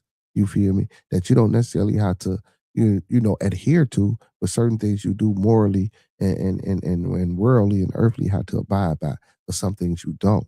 You know what I'm saying? But you got to know, how to go about doing certain things. And if you don't know about going about it, and a lot of this shit is tedious and it's a process. You feel me? But the law is important, man. Listen, if you living out here and you doing shit, especially if you're, it ain't got to be no criminal, just a regular individual, period, man. The way they come up on the melanated man, you know what I'm saying, the woman and our youth, bro, it is detrimental to our motherfucking educational psyche to learn and to know the law to some fucking extent, and we need to. You feel me? And push your kids to be like we need this shit, bro. We need this shit. So back to the article. I'm sorry. So the United States Court the United States Court of Appeals for the 4th District also ordered the release of the video from the incident, which the lower court had denied. In October, the unsealed video obtained by Charlotte Observer and released. Today, more than 6 years after the shooting that left Belton with permanent injuries, the case is still pending with the lower court. With the lower court follows the directions of the appellate court to make its determination. So basically, they finna fuck this man out. I already know what's finna go on, but hopefully that don't happen, man. So this is not just a tragic mistake. It's a training failure, wrote attorney Lee Merritt, who is not involved in this case. So now we got attorneys who ain't even involved in this case speaking about this case. You feel me? You know what I'm talking about? Let's be for real. You know what I'm saying? He said brought more light to the story when he posted about the case on Instagram on Tuesday, when the officer's lack of quality, quantity, and frequency needed to make quick second identifications under pressure, catastrophic errors became inevitable. Meaning, and don't get me wrong, man, and I'm not taking nothing away from police officers. In a job, in a habitat. When you're out there in these streets and you're really doing right and you're really doing certain things, many times shit can get dangerous, right? And making quick second decisions can be, you know what I'm saying? So you know what? I'm gonna compare. And I know some people might give me some flack. I'm gonna compare a fucking police officers with a referee job. You know what I'm saying? Like when the refs is out there, man, you feel me? Like when I'm coaching to the refs and they don't see anything and it's hard and you gotta make the game fair and all this old extra shit. The same shit with the police. Now don't get me wrong, I'm not saying that the police ain't out here you know what I'm saying, creating injustices, you know what I'm saying, amongst my people. I'm not saying that. You feel me? But the pressures of that job, we gotta know, you know what I'm saying, in certain situations, man, yeah, that shit can be, you know what I'm saying? But again, it's a narrative and propaganda pushed upon a certain motherfucker, you know what I'm saying, or a certain people, or a certain culture, or a certain ethnic group. You feel me? So now, when you do take upon certain jobs and you do have to, you know what I'm saying, be subservient to these pressures, you automatically and instantly thinking all these motherfuckers is the same. Like that's the way it's designed. It's designed for them to think that every last one of us that's got this skin tone that I got is the same, or every one of us motherfuckers who speak different with a different dialect or tongue. You know what I'm talking about? It's sad. You know what I'm saying? It's catered and pushed towards one agenda of a white America. You feel me? And I don't give a fuck. And I'm not saying I don't like and I hate white folk. You feel me? Now my people in the chat is whatever, but we know what the fuck it is, and that's what it is, man. That's why I come up here and preach against this bullshit. And look at this injustice. You feel me? This man has been shot, bro. And mind you, I want to see the tape, because if you was better, so if y'all was trying to stop a fucking drug trafficker, man, get the fuck out of here, bro. Hell nah, bro. Hell nah, bro. This whole shit, bro. Even though this shit was like 6 years ago, but they bring it back. I'm glad I peeped it and they bringing it back out, because we can see the bullshit that's being done with it. He said they don't teach anything useful in grammar, high school beyond English and basic math. You should be capable with both after 8th grade. Yeah. That's true. He's case comment says, he said, like the sham of a financial system we have, OJ opened the eyes of the privileged to our broken legal system. He said, gone are the golden years of being able to legally railroad innocent blacks. English comprehension is the key. Anyone can speak English. Yeah, but now they say English is the hardest language to learn. But it ain't even English. It's comprehension, period. I don't give a fuck where you go, what language you speak. Comprehension is and understanding and discernment is key with communication, because you have to be able to comprehend, meaning understand what the next person is saying, right? You know what I'm saying? Then you have to be accepting of that understanding and know that another person's ideology or philosophy or thought process might not be your own, right? And then it's about, understanding engagement and how to interact when you're communicating with an individual. You know what I'm saying? Like, I like to talk with my hands a lot, you know what I'm saying?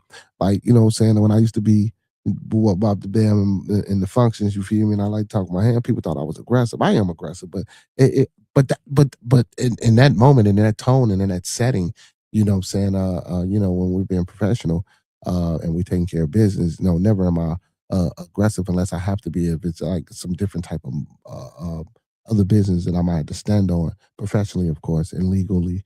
I'm sorry, not legally, legal, of course. You sometimes you do have to be aggressive, but in this type of setting, I wasn't aggressive. People just like to talk with their hands and move, and it helps motivate, and also sometimes talking with your hands help guide you into the next phase of your communication or speech. That just for me, but some people might take that as aggressive. So I get it, I understand, and I'm not just talking about me, but but when you're dealing with other people, your tone, your body language, and stuff like that. So it's a lot of things that we have to understand because I like to use these words, effective communication. Effective communication ain't just about what you're saying and how you're saying it. It's about also the body language and tone and pitch of the words that's coming up out of your mouth. Frequency is very important. We ain't shit but a living vibration, man. You know what I'm saying? So that frequency that we emit towards one another is important. You feel me? That's why a lot of this bullshit go on and happen with our youth out here in these streets with that drill era and that certain music and shit that they put. You know what I'm saying? And I spoke about this once before. During the day, they turn the decibels up, and at night, they turn them down. You feel me? You know what I'm saying? But now, it ain't even about to turn down. You feel me? So when they turn it down now, they put an inside message in it because, as you know, R&B and a lot of that love music is gone. They kick that shit on to the curb. You feel me? You know what I'm saying? Now it's a lot of this melodic emo rap or melodic crash out type shit. You know what I'm saying? They know what the fuck they doing, man. The plan was orchestrated very well. So, back to the article. I'm sorry again, y'all.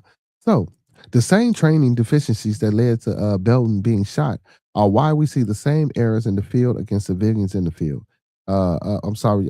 So this is the same training deficiencies that led to Belton being shot are why we see these same errors in the field against civilians in the field who are not law enforcement.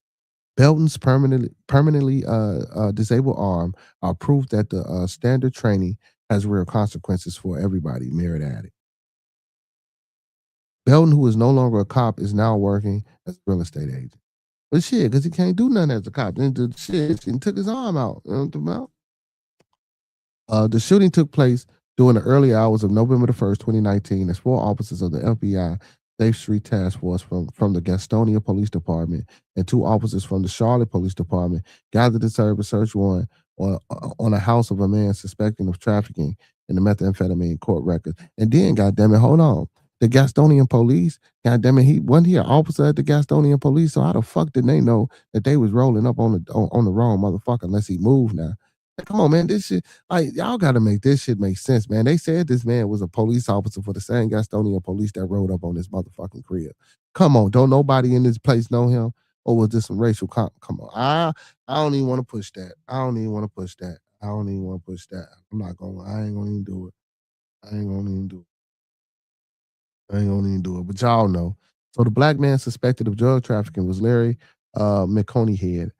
Court record state has served 15 years in prison for murder. At one point, the cops spotted McConeyhead walking out of the same house to place a garbage bag into a garbage can.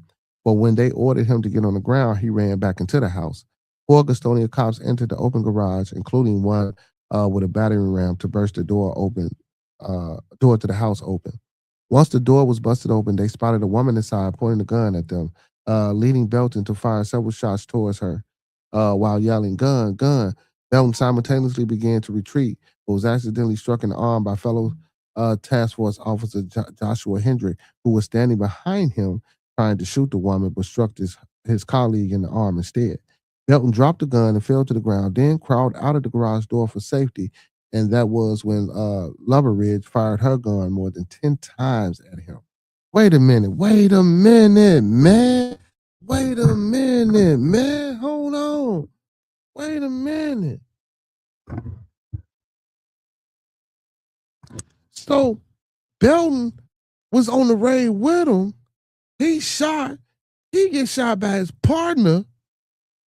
He started crawling out of the situation, y'all. And while he crawling with his motherfucking equipment and vest and shit on, bitch, you shoot him 10 times? Like, when did you not see that he was a police officer?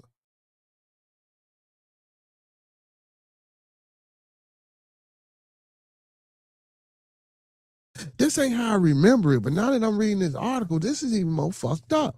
I'm going to go back. I'm gonna go back. At one point, the cops spotted McConey Head walking out of the house to place a garbage bag into a garbage can. But when they ordered him to get on the ground, he ran back into the house. 4 Gastonian cops entered the open garage door with including one with a battering ram to bust the door to the house open. Once the door was busted open, they spotted a woman inside pointing a gun at him, right? Leading Belton to fire several shots towards her. So when Belton synced this broad with the gun, he bam, bam, bam, bam, bam, right? While yelling, gun, gun. Belton simultaneously began to retreat, but was accidentally struck on the arm by fellow task force officer Joshua Hendricks. So as he shoot, bam, bam, bam, gun, gun, gun, and as he turns around to try to come for cover, why'd you, if he leading y'all, why the fuck is you shoot? Okay, because that ain't, anyway, yeah, somebody need to be retrained. So look, by fellow officer, task force officer Joshua Hendrick, who was standing behind him trying to shoot the woman, but struck his colleague in the arm. Probably scared, ain't never been on a bus for real before, or who knows. I'm kind of thinking about the setup comment, you know what I'm saying? But I don't want to say that. We don't want to push that, you know what I'm saying? You know, so listen, so Belton dropped his gun and fell to the ground and then tried to crawl out of the garage door for safety. Now, mind you, she didn't even enter. She was outside. So you got a motherfucker crawling on the ground that's not even armed. And you mean to tell me y'all gonna say that so now that we're reading, where was the pressure? Where was the innate ability to not make how was this? Well, I get it because you hear gunshots, so you tweaking and you scared, but you're still outside, you're not inside. But you see a motherfucker crawling on the ground, you know what I'm saying, with no weapon, just crawling on the ground, and you shoot him 10 times? 10 times? And that was when Lover Ridge fired her gun more than 10 times at him, believing him to be McConey Head, she claims. In a single burst, she fired over 10 shots in Belton's direction in the course of a few seconds, states the appellate decision. When someone yelled, he's a cop, Officer Lover Ridge immediately stopped firing. So this bullshit, bro. This is bullshit, bro. How y'all going and staying together, bro? Y'all ain't look at each other. Y'all ain't know who was going on. Y'all ain't how this shit playing. Wasn't no operation. You two go around the back or you go around the front. Because goddamn it, you act like you ain't know who the fuck he was when he came. Like this, come on, man. And for the court to overturn that decision, bro, and give her qualified immunity, and that's to see, and that's that Trump shit. So when Trump got in office, I remember that executive decision about this qualified immunity shit. You know what I'm saying? That he was trying to push no matter what happens that a motherfucking cop can get qualified immunity. This shit's bogus, bro. You know what I'm saying? Like I tell y'all, bro, when y'all go in them joints, man, and they be, man, I don't give a fuck what it is I have to sign. I make sure I read everything. I frustrate some motherfuckers sometimes when I go to certain places and I read everything. I don't give a fuck if it's a doctor, if it's a job application, if it's a loan, whatever it is. I read everything. And if I don't understand that shit, I say, can I take this shit home or bring it back the next day or give me I have to understand and know what the fuck is going on. So, when someone yelled, he's a cop, the officer Lover Ridge immediately stopped firing. She then called on her radio, 1033, officer down. We need a medic now, and attempted to provide aid to TFO Task Force Officer Belton while waiting for the arrival of the medics. The judges described. Oh wow, because she did that, because she did that selfless act of trying to provide. Get the fuck out of here. TFO Belton suffered wounds to both arms that required several surgeries, and his injuries were, which are permanent, preventing him from continuing to serve as a law enforcement officer. The court also stated the Charlotte District Attorney's Office declined to file criminal charges against Lover Ridge, but she was terminated from the police department in late 2020. Belton filed a lawsuit against Lover Ridge and Charlotte Police Department in 2022, accusing the defendant of violating his Fourth Amendment rights as well as negligence, assault and battery, and negligent infliction of emotional distress. Lover Ridge tried to get claims dismissed on qualified immunity, claiming she made a mistake in shooting Belton, believing him to be the suspect. But Belton argued it was not a mistake, considering she saw him in the moments before the shooting as they gathered to serve the warrant. Only black cop out of 6. See, that's what I'm saying. See, that's what I'm saying. So now we're getting down to it. Let me put that down and get to some of these comments. See, that's what I'm saying. That's what I'm saying. That's what I'm saying. Uncle P says, if I learn Polish, there's no excuse for not learning English. By the way, learning a third language like Polish as an adult was very challenging. Yeah, it is. Hey, don't you speak Polish, Cage Kami? You know what I'm saying? Cage Kami says, Prometheus, how many people in the U.S. can properly speak English? Hell, the president is functionally illiterate. Yeah, you know what? I was just, man, so, Cage Kami. I was just, this is crazy. So the day at work, I was just telling Mo, you don't speak English, man. We don't speak the King's English, man. We don't know. I mean, you know how Mo is, man, bro. You know, some people, listen, I love my man, but sometimes, man, some motherfuckers just, you know what I'm saying? You know, I mean, they know what they know and they don't want to know nothing else. And ain't nothing wrong with that, but you know what I'm saying? I leave shit be. But sometimes, man, you know, when you get set in your ways, I never want to get set in my ways, man, especially when it comes to knowledge and learning and gaining information, man, because you can get it from everywhere. You know what I'm saying? You feel me? You know what I'm saying? But we were just talking about English and shit. That's crazy. He said, look up the story of Suzanne Laprice. She miraculously survived her extreme law enforcement encounter. Big up to all my Twitch and my Facebook supporters. He said, you even Xbox terms. Yeah, hell yeah, I read the Xbox terms on my servers. Hell yeah. Hell yeah. Urban Alchemy, the only black cop. Nah. Yeah, that's what that. No, on that raid, he was the only black cop. Out of the 6 officers that was there, he was the only black cop. So I'm gonna get back to it. That's never happening. These states have removed the barriers of qualified immunity at the state level: Colorado, New Mexico, Connecticut, and New York. So, Miss Urban Alchemy, yeah. So on this raid, he was the only black cop. So again, it said Belt argued it was not a mistake considering she saw him in the moments before the shooting as they gathered to serve the warrant, the only black cop out of 6. The lower court denied Lover Ridge quality immunity, ruling the case must go to trial on the basis they were disputable facts regarding the lightning inside of the garage as to whether it was bright enough, for Lover Ridge to recognize Belton as a fellow cop before she fired. Belton claims she should have recognized him, but she claims it was too dark. Even if it was too dark and he was crawling on the floor, why didn't you say stop, freeze, don't fucking move, don't crawl no more? You got a gun pointed at him. It was 6 of y'all. You were the only one that fired fucking 10 shots. Come on, man, stop that. Stop that. Americans are so proud of the fact that they only speak one language. Poorly of that. That's because you know, this is a narcissistic state. So of course Americans are proud to just know English because shit, English run everything. I'm not saying or stating that that's true. I'm not saying that, but you know what people would say or would think is that English in America runs everything. You know what I'm saying? I will say that. I'll say it like that. I don't want to. I don't want to piss nobody off. He said, by the way, my motivation to learn Polish was the women who wouldn't talk to you unless you spoke that language. So that's true. So you know what I'm saying. I learned the different dialects of Spanish, Espanol. To actually talk to a girl when I was in high school. You feel? Shit like that happened. Even though I should have been knowing it all the way anyway, but it is what it is. You know what I'm saying?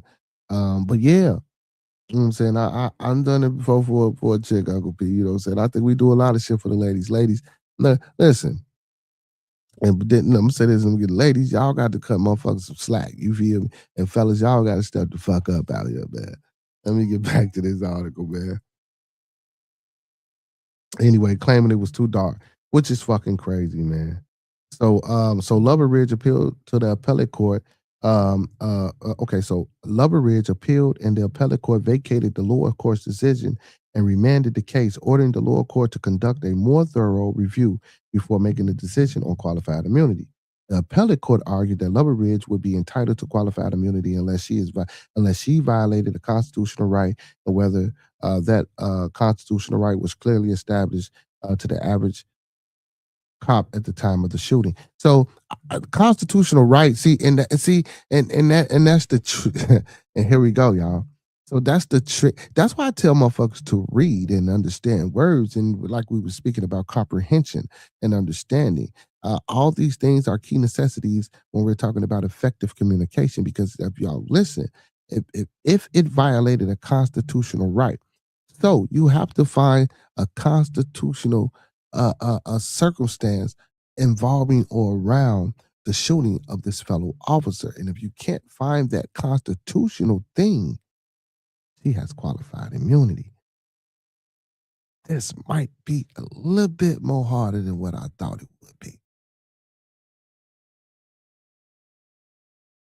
Because I think I'm attacking and I'm speaking from a moral standpoint, from a logical standpoint. But moral logic and your reality and perception does not subside in a maritime United States corporation courtroom. I'm just saying. As long as they speak Guapanese, I'm good. She say we getting A. Now that's money. You know, talking about that Japanese money. You getting A-Rap money. He say, remember, man, E.J. Bradford. What is that? Emmanuel E.J. Bradford. Uncle P say smart move. Oh man, so yeah, so she violated the constitutional right, and whether the constitutional right was clearly established to the average cop at the time of the shooting. See, and again, this is why a lot of times when y'all go up, see, when you go, just shut the fuck up. Let them have their burden of proof. Unless your ass is on somebody's camera doing some shit, shut the fuck up. And again, man, I'm not advocating, supporting, encouraging nobody to go out here and do no dumb shit or no criminal shit. But if you are, shut the fuck up. They tell you to shut the fuck up and you don't know how to shut the fuck up. And then y'all, we got shit started on the outside because now y'all think motherfuckers are snitching on you. You told on yourself. 7 times out of 10, you tell on yourself.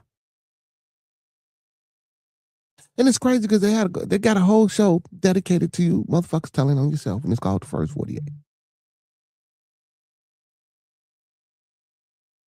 And we sit here and we watch this shit as if it's trivial and it's just like the best reality TV. And you dumb motherfuckers still go in that motherfucker and get to singing like a mockingbird. Motherfuckers be in jail singing like Whitney, man. Just mouth flowing like you got diarrhea. This shit be crazy. Because you get confused with these words that you're not familiar with. You get confused with a system that you're not familiar with. You get confused with the legalese jargon that's being spoken that you were never taught or familiar with.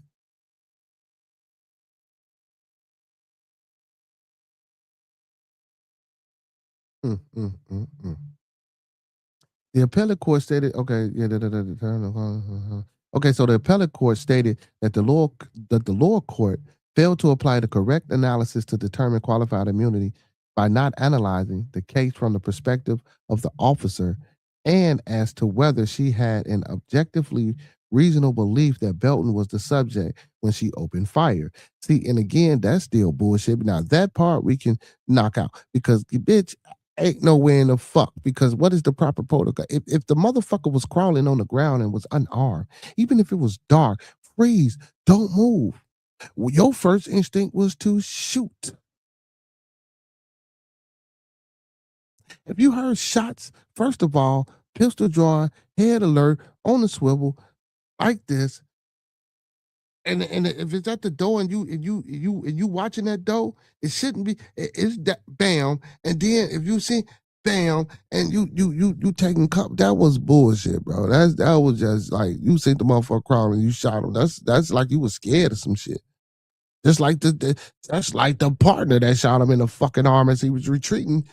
Man, y'all, come on, man. This whole shit is crazy, man. This whole shit just don't even sound right.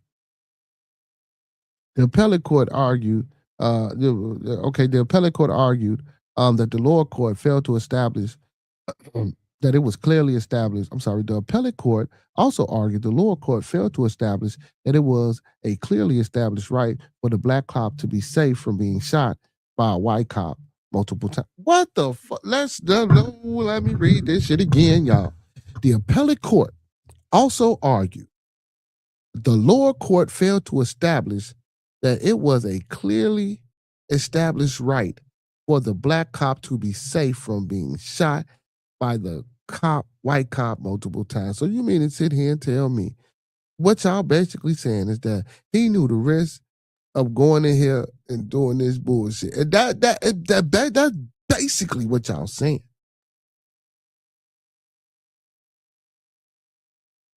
The main argument, according to the appellate court, should be whether Lover Ridge shot Belton by mistake, thinking he was the suspect, or on purpose, knowing he was a cop. The district court concluded that because the facts material to liability were disputed and therefore precluded summary judgment on the merits, the fact material to immunity were also disputed and therefore precluded granting Officer Lover Ridge immunity. I'll read it one more time.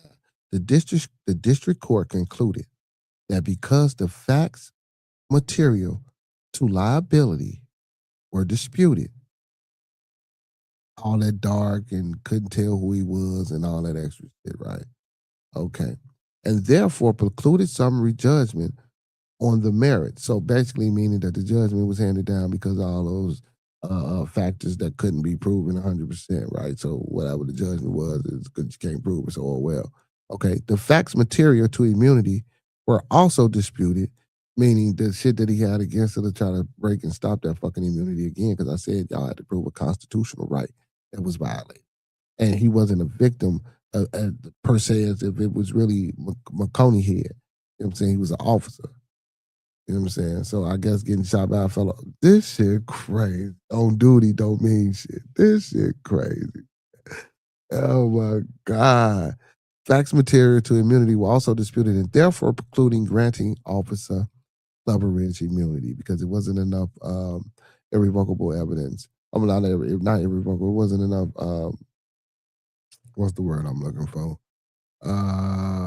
It just wasn't enough. Goddamn it, factual evidence. Goddamn it, enough to solely put him down. So, but in doing so, the court failed to conduct the distinct analysis required for determining immunity, which includes identifying clearly established constitutional rights that Officer Lover Ridge violated either knowingly or because she was plainly incompetent in light of clearly established law. Now that we're getting down to the fact, now we might can prove that she was plainly incompetent, because now we have to walk through the proper chain of command and protocol when we're doing raids and what's supposed to be done and what was her job and her role at that time during the raid. You feel what I'm saying? You know? So it's a lot of things that factor in, you know what I'm saying? So, you know, I should have been a fucking lawyer. Anyway, I should have been. Let me see. Go to school. Nah, it's going to take too long. Never mind. Never mind, man. That shit, Uncle P, that shit going to take, I should, though. That shit take too long. You know what I'm saying? Never mind. I should. And I'll be a criminal. You know what I'm saying? I should. I so the fuck should. Fucking quit working and just go hard. Pause, you feel me? Fuck a job, fuck everything, and just go for it. Man, but I can't do that. I can't do that. I can, but that ain't what I mean when I said I can't do that. So I'm sorry, y'all. Damn, I got sidetracked talking to myself and shit.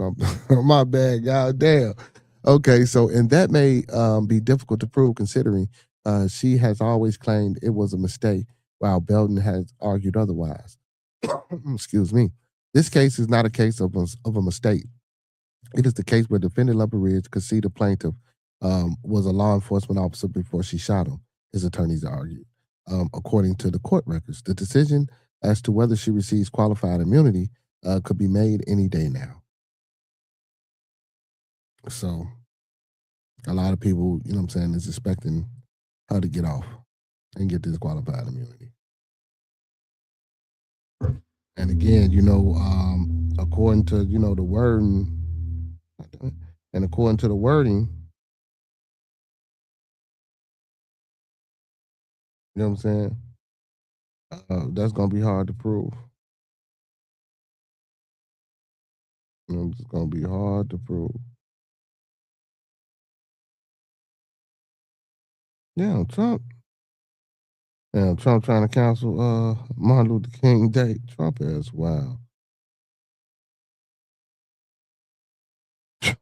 Hey, Trump ass is wild, man. I don't even want to talk about Trump tonight, man. Hey, man, big shout out to my brother, man, for tapping in, calling in, and being in the building, man. We love you. We love you, Mark. Most definitely we do.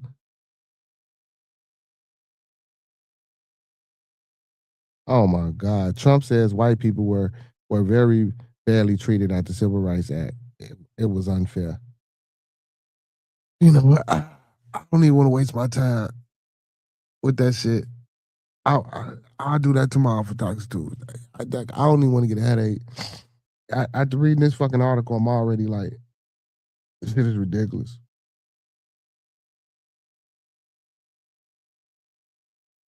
This shit is ridiculous. Hey, boy, my boy Kels is in jail making music, y'all. Kels making music in jail, y'all. We waiting on that album, baby. Hey, Uncle P says, by the way, you don't have to get arrested to file a 1983 civil rights violation. If you record your violation and tell the piggy how he's violating your rights, you have a good case. And make sure make sure you do it the correct way. Don't act no damn fool. He say Monday's blessings to y'all. What's happening, baby? What's happening, baby? You feel me? What's going on, Miss Jen? Miss Cuban Jen? What's happening, baby? What's happening? What's happening? What's happening? But yeah, man, big shout out to my brother, Unc, man. Unc, you know, I talked to you, you know what I'm saying, about it. Man, I was happy as hell. Like, man, you know what I'm saying? Like, you know what I'm saying? Motherfuckers don't be just getting ecstatic, you know what I'm saying? You know, for no reason. Like, I you know what I'm saying? Like, because I already knew and I felt that something was, you know what I'm saying, wrong. So to hear from them and to know that something was wrong, it really eased a lot of my mind because I knew something was wrong. But to know that, you know what I'm saying, the situation is being handled and taken care of, and it ain't ain't got too many bearings on my boy, man. You know what I'm saying? All praise is due to the universe, you feel me? Or to the creator, or whoever, however y'all feel and like to say. But I'm just glad he okay. And, you know what I'm saying? Man, I just can't wait till he get back out and do his thing, man. So, you know, Monk, you know what I'm talking about? If you listening or if you're going to watch this later on, bro, you know, we love you. Me, you know what I'm talking about? Everybody else here, the whole fam, feel me? You know what I'm saying? We going to always be here to support you. You feel me? At least I know I am. I ain't speaking for everybody else. You know what I'm saying? My uncle on my side. So, you know, we family. So, you know, you ain't never got to worry about that. You know what I'm saying? We do what we can, when we can, if we can. Other than that, though, you feel me, man? Just keep pushing. And listen, this is for everybody. It ain't just to my brother. You feel me? This is to everybody, man. Just keep pushing, man. You know what I'm saying? When you think you ain't got nobody in your corner, man, guess what? You do. You got yourself in your corner. You feel me? That's why I always say, man, master these 5 key components of life. You know what I'm saying? These are things that we should be striving to obtain right now, not tomorrow, not yesterday, right now. That's love, peace, respect, motivation, and inspiration. And don't get me wrong, there are other components of life, but those are the 5 key components of life. You know what I'm saying? Like I always say, man, the simplest things and the so-called easiest things that we can obtain are the most unimaginable, unfathomable things that we can reach out and actually grasp. You know what I'm saying? And say, I did that or I got that. You know? Now, I can ask, and a lot of people say, yeah, I got love. I got peace. You know? I am motivated and I am inspired. You know? People will say that, not knowing that stop lying to yourself. And I'm not saying don't lie to yourself to get there. But y'all know what I mean when I say don't lie to yourself. If you's a nothing ass motherfucker and you know that you ain't doing the things that it takes for motherfuckers to get better or to want to make and get people to support you, bro. Like that means it's time to change, bro. But for real though, man. And I ain't mean to, I don't want to be negative with it because I still want to be uplifting and encouraging to the people about it. But it is what it is. It's human fallacy. We see this throughout history, throughout time, throughout our interactions. We just seem to fuck shit up with each other. You know what I'm saying? And that's all the time. But man, we can do better. We just got to get it there. He say, I even hype music that's not up to par because encouragement is key. That's facts. I do too, I do too. You feel me? I do too. Now, don't get me wrong. I let a motherfucker know.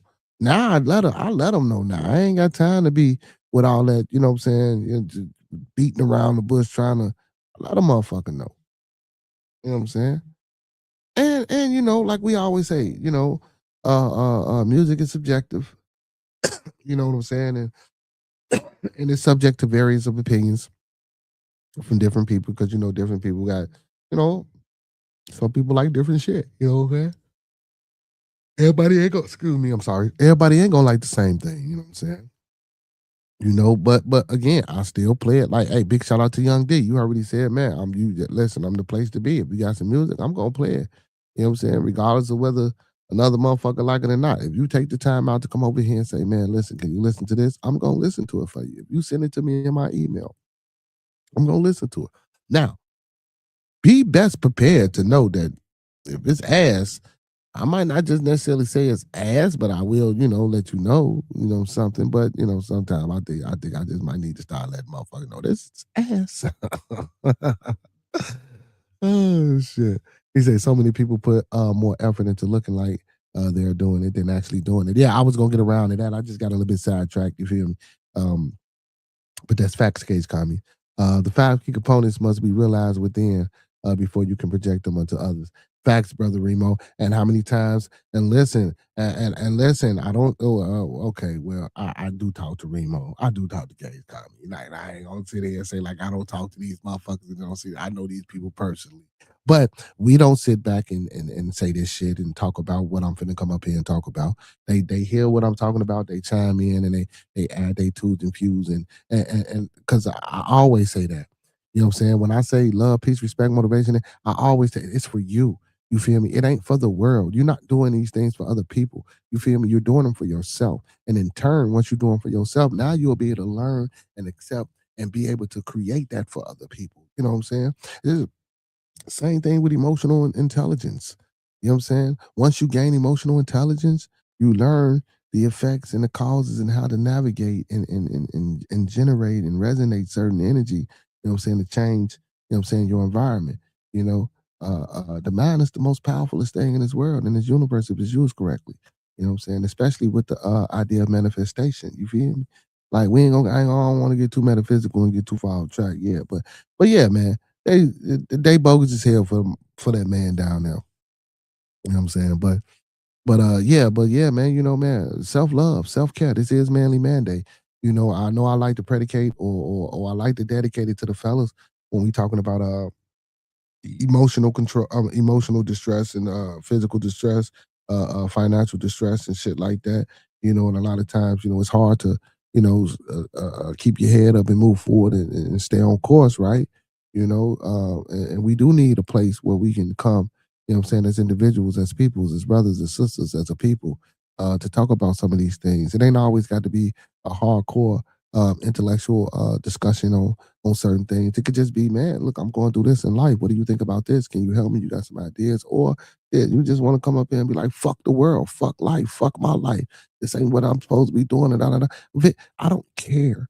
If I gotta listen, I'll listen. You feel me? That's that support. That's me helping you find peace within yourself. You feel me? You know what I'm saying? Respecting yourself. We don't respect ourselves, first of all. That's why we don't love ourselves. That's why we can't find no peace. You feel me? And I know you can find peace in certain things and other things, but you need to find peace from within first. Because if you can't find peace within, you can't necessarily go get that shit from nowhere else. Because it's all a mindset. You control that shit. You know what I'm saying? You govern what the fuck go on. Ye are gods. Ain't that what the Bible say? I'm just saying. He said, I appreciate your closing mantra of love, peace, and respect. Thank you, brother. I appreciate that. I appreciate that, man. And I said, I say it every day, man. I come on. And it started off as, me just talking and me just saying it, right? And there was a feeling that resonated within me. And I was just like, man, you know what? You feel me? Without me making a conscious decision to actually do that every day, that's just what came to me every time I came on until I realized that's what I was saying. And I just kept it going. He said, what the fuck? I just donated the membership and see the charge, but nothing in the chat. Yeah, I don't see it neither. Usually when you donate a membership, it do come in the chat. I don't see what's going on.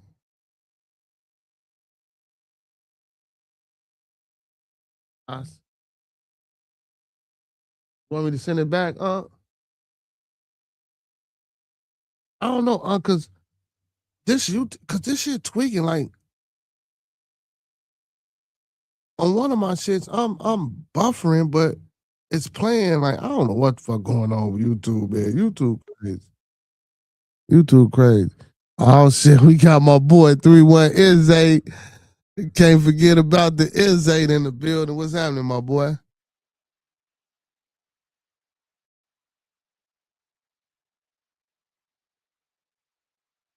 He said, let the people know where you find your piece, bro. Me? I found my piece in my Scooby snacks. Hey, what's good? What's happening, Brian? What's going on? What's that in beard? It's your boy 31 Izzy. Don't forget the Izzy. Oh shit, what's happening with you, my boy? What's happening with you? I seen you live. I just popped up. I just heard a little what you was talking about. I just want to pop up, folk, rock with you for a second. Yeah, man, just chilling, man. Read this little article about the cop that got shot, and the alarming details that I'm reading that he got shot by his partner and then crawled out and then got shot 10 more times. Like that shit, Yeah. and then and they trying to grant her give her the qualified immunity when one court had said that now she ain't got it. Now another court saying, yeah, go ahead and give it to her. So they saying any day now that decision can be handed down. So talked about that, man. And then, like I say, man, it's Manly Manday.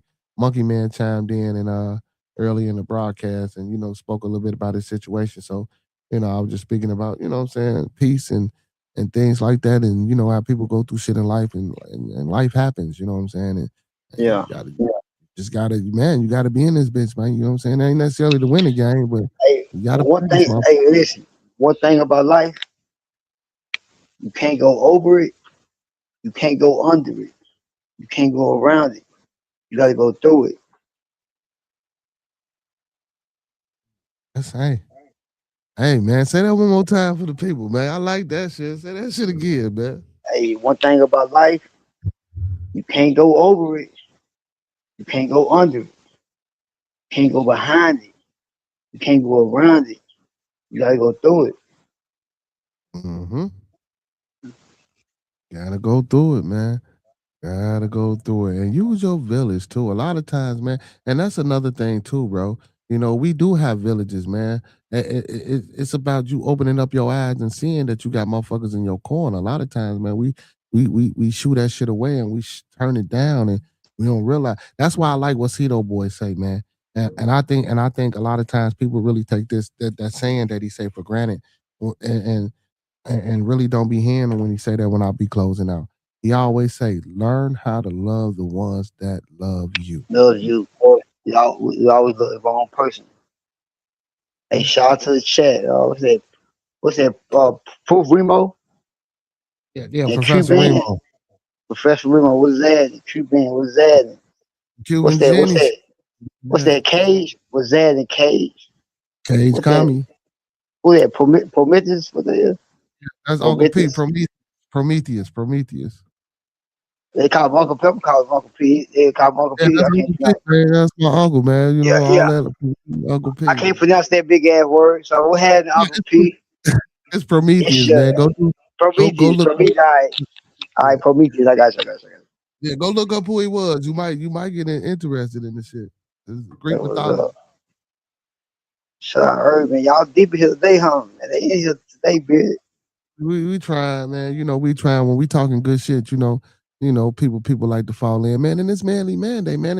Hey, it's it's the second day of the stroll, man. Honestly, I ain't gonna lie, bro. I was expecting it to be a little slow. You feel me? You know what I'm saying on the day because I know you know for some people it's the beginning of the week, but you know I'm sorry.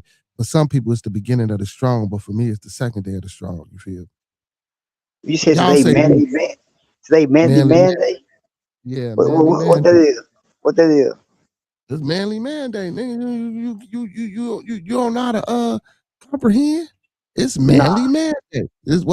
It's Manly Manday instead of Monday, man. It's Manly Manday. It's our day. It's the day for the fellas. You know, we talk sports, we talk our shit, we shoot the shit. You know what I'm saying? We encourage Okay, the fellas. okay, We check on them okay, mentally. yeah, You know? yeah. Yeah. That was, I like that. I like that. And you gonna have the Beards Baptist Church on Sunday, huh? They say Beards say he gonna start preaching y'all on Sunday. So I do. So yesterday I didn't have Bearded Tabernacle because I got beat up at the job, man. You know what I'm saying? Yeah, well, not literally beat up, but figuratively, you know what I'm saying? With work, I actually did some shit. Y'all usually, let me stop. I'm on my channel. Somebody might be watching. Look, I Hey, actually did. Look, I actually hey, did some hey. work. You know what I'm saying? Yeah, welcome, brother. Yeah, 3-1. So Terror the Destroyer. Oh, here you go. Hey, Terror, you know what? I'll fuck with Terror the Destroyer, y'all. My boyfriend's testicle was bitten off by a camel recently. Should I marry him when he wakes up from the coma or marry his identical twin brother whose testicles are in good shape? I think we told you this before. Marry the twin brother because his testicles is in shape. I'll fuck with you, Terry. He come in with this shit all the time. He said, German was trapped in my boyfriend's butt but can't get out. Should I keep feeding him milk with the medicine dropper or just let it stop to death? Hey man, you was a fool, man. The only reason I don't do shit to Terror the Destroyer. Don't nobody block him, don't nobody remove him, let him rock. He come in with the same, you know what I'm saying, lines and Hey, hold on. We got a troll. We got a troll in the building. no, see, slow down, man. Slow down, brother. Slow down. Uh, Slow down. Again, he come in with the same spiel all the time, but he ain't never disrespectful. He just keep his same shit every time. He don't get in and get to talking about nobody. He just put his little jokes up in the chat. So I'll fuck with him for that. You know what I'm saying? well, look, I see how they crazy. I see how they crazy. Shit saying you don't get your brush for a freaky ass on somewhere. Oh, no, man. Come on. Come Hey, on, no, man. Be listen. cool. Hey, listen. Hey, this his show, this business show, man. You welcome to be here. But if you tell Joe, I like to clown too. I ain't gonna disrespect. I ain't gonna call you out your name. But I might Nah, clown your birthday. he ain't clowning. He just putting his little jokes in the chat. A farmer looks at his wife's saggy boobs and says with disgust, if those things worked, I wouldn't need a Hey, cow. hey, I don't want y'all that freaky ass. Man, get It ain't your a freaky joke, ass man. on. Shut up, man. Damn, bro. It's a joke, bro. You gotta know a joke, bro. Like if you in a club and you telling a joke at a bar, it's a joke. You know what I'm saying? And then he said, It's a joke. It's still a freaky ass joke though. no, it's not. It ain't freaky, man. He said if it wasn't, I would if that thing worked, I wouldn't need your brother. It ain't no freaky joke, man. It's like it's a joke. I get it, man. You gotta calm down, man. You gotta calm down, bro. Man, look, I'm cooling. You can't kill my troll. I like that troll. You can't fuck with that No, troll. no, listen. I just told Salute. you. Hey, listen. Salute Terry. I ain't got no problem with Terry. I like the joke too though. I don't want to hear you joking back and forth with Tara. That's what I'm trying to tell you. Now, if it was somebody else on here joking, going back and forth, get their ass. But Tara, that's my, you know what I'm saying? He my residential troll. He come in, that's what I was trying to explain. He come in with the same shit every time. He don't get disrespectful. He don't go at the guest or the host. He just put his jokes in. That's why I say leave him alone. My uncle finna time him out and shit. You ain't see my uncle? Like, Hey, nigga, you look, want hey, you Beard, want look, hey, Beard, hey, look, hey, look. That's the same thing I do.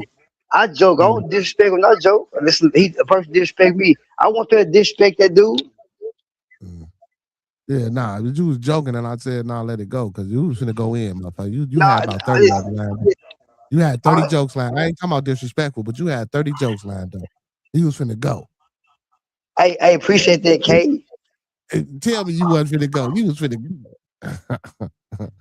He said the truest thing I heard out there going around obstacles is a band-aid on a flash room. That's facts. That's facts. That's fact. You put,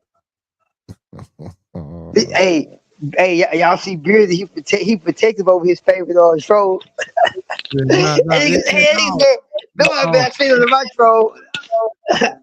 no, because when trolls come in, it be random motherfuckers coming in typing nigger. I mean, you know what I'm saying, in the chat and just typing dumb shit in the chat. He don't never do that, man. He stick to his same. It's these jokes. He always say these jokes. These the Hey, look, same hey, jokes. Uncle P, he went against me and you for that troll. Yeah, man. Hey, Bearded went against his own uncle for that troll. I ain't going against my uncle for the troll. I just say be cool on him. Be cool on him. My uncle know though. I'm fucking with you. I'm fucking with you. You say your uncle, I'm fucking with you. Hey, shout out to Terry. You know what I'm saying? Yeah, support him. No, I just know you ain't go in. I just didn't want you to go in. Then whole show be you going in. You ain't never heard me go in though. Oh, I heard a little bit of it, motherfucker. When GBA was in. That ain't nothing. Yeah, you ain't listening, man. Do I look slow to you, man? I know what. Come on, man. You know that wasn't nothing, man. Oh, man. I know where y'all come from. I see all that shit that be going on. Trust me. I like to learn too. Hey, look, bit. If you ever see me on the combo get into it with nigga, boy, you gonna be like, damn. That's like this. Hey, listen, it's funny. But now, my intention is always respect and show love first. I only give disrespect when it's given. Oh yeah. I just don't want y'all going in on my man, though. That's No. I can tell the troll, but like, shout out to Hey, man! Happy motherfucking birthday to my uncle, man! Happy King Day. To my Uncle P. Yeah, man, it's my Uncle B Day. It's 11 here, Unc. So your birthday officially don't start for me until 12, but it ain't. But yeah, but hey, happy birthday, Unc, man. Stay young. Keep pushing. Yeah. Happy birthday to my Unc, man. Happy B-Day, and don't time out the troll. Yeah, most definitely, man. No, just don't time Tara out. I ain't say no other troll. I just said him. I ain't saying anybody else, just him. Hey, no, you know what? I don't think you should time out no troll. I usually don't, though. It depends. No, bro. Like all that nigga word, and when they be doing all that shit in the chat, I don't be for that shit, bro. Like that shit just be. I be turning up on their ass. Yeah, but I don't see. That's what I'm saying. I don't have time for that. You know when yeah. Look, not that I have to respond to it, but like, come on, man. That's just like, yeah. Nah, hey, you a professional this shit. I ain't never went live, dude. I just pop up on people I fuck with live. There's very few people. Shit, I had to learn my way. It's this shit. I still got a long way to go, man. You know, I still got some imperfections. You feel me? But it's all a learning curve. You know what I'm saying? The more you do it, the better you get at it. And then don't get me wrong, certain shit I like to do. Like a lot of people be like, man, why you bring random motherfuckers up on the panel and that's what you mean. Shit, everybody got a voice. Motherfuckers want to be heard. I won't let them. Shit, they got something to say. Let them say it. Shit, that's how I feel. You know what I'm talking about? Can y'all hear me now? Yeah, I can hear you. What's that? Yeah, if you was talking at first, I couldn't hear you. What's happening? Shit, same shit, different day. Just trying to get on this grind for real. That's about it. Okay. The Texans play the Patriots Sunday. The Bears play the Rams Sunday. You know what I'm saying? The Bills play the Broncos, and the 49ers play the Seahawks Saturday. Let's get it, man. Let's get it. Last 8 teams in the motherfucking playoffs, y'all. Let's go. Hey, happy birthday, Prometheus. I was trying to say that before I done it lagged out and shit. Hey, happy birthday, brother. Yeah, you get love in the building. Professor said happy B-Day, Miss Cuban Jen say happy B-Day, you feel me? Man, happy motherfucker. Yeah, turn it up. Hey, hit it for the one more time for Unc real quick. Hit it for the one more time for Unc. Yeah. This year you finna be blessed, my brother. Yes, sir. Yes, sir. Shit like that. Fuck that, man. Hold on, we gonna turn up, man. This. Hey, where we at? What we gonna turn up? You know what it is, TMB the Monkey Man, you know what I'm saying? Roll something, light something, bitch. FaceTime my playground where we ride on foes, sip on foes, trunk on glow, Lightfoot show, TV, no logo when you see me. On the late night with Bearded, having convo. Acres home, fofo, Uncle P in the chat. Excuse my man. Uncle P in the chat. While me and Peso pass gas, I'm trying to get a bag. Why these niggas mad? Chocolate tie with the thick thigh, Vanna Black, like and subscribe. Early morning with King, that's a grand rising. I might just hit the gritty, I might just hit the Heisman. 2 Hill, that's Nike fam. Acres home, that's where I am. TMB with Monkey Man, that's on your channel now. Ooh, ooh, ooh. TMB with Monkey Man, easy now no more. TMB with Turn up chat, it's my motherfucking uncle birthday, y'all. TMB with Monkey Man. You know what it is, TMB with Monkey Man, now. I'm on your channel. TMB, greater conversation, you know what it is, homie. TMB with Monkey Man. TMB with Monkey Man. Smoke some bitch like Pimp say. TMB with Monkey Man. I'm 2 on Hills, your what's channel. up, baby? TMB with Monkey Man. Easy now no more.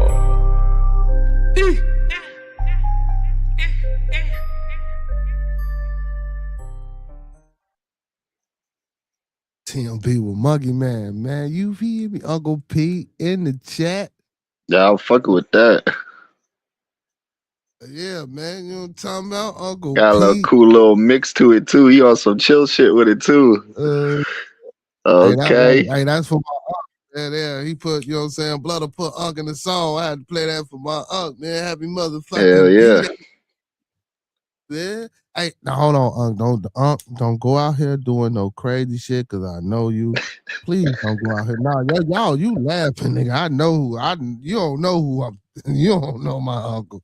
Unc, don't go out here doing no crazy shit, bro. He all go, ain't he? Yeah, man. Please be with some peoples that you like. Do not go around motherfuckers that you don't like, and keep your fucking hands to yourself for the day. Please, Now you laughing. Yeah. You don't know my uncle. You don't know my uncle. I'm being so fucking serious right now, and he know I'm being serious right now. Please do not be around nobody you like today, and please don't put your hands on nobody. Please. Chill at the crib, get lit at home. Yeah, man. It's like, man, he done sold his shop, so if he slap shit out somebody, he don't even get no fuckers. He ain't got to go to work to my uncle. No, Unc. No, don't do that. Please don't. You know what I'm saying? Sit in the house, you know what I'm talking about, get fucked up, get you a few people over. You know what I'm saying? You had a party Saturday. Yeah, right, pre-party Saturday. That's even better, Unc. So now you ain't got to do shit, you ain't got to be around nobody, so now you ain't got to slap shit out nobody. Okay? Unc, you left the party, though. I remember you didn't. That's the party you left? You left your own damn party. See what I'm saying? See, this is what I'm saying, young D. You don't know my uncle. The nigga, he left his own damn party. That's what I'm trying to tell you. How you leave your own party?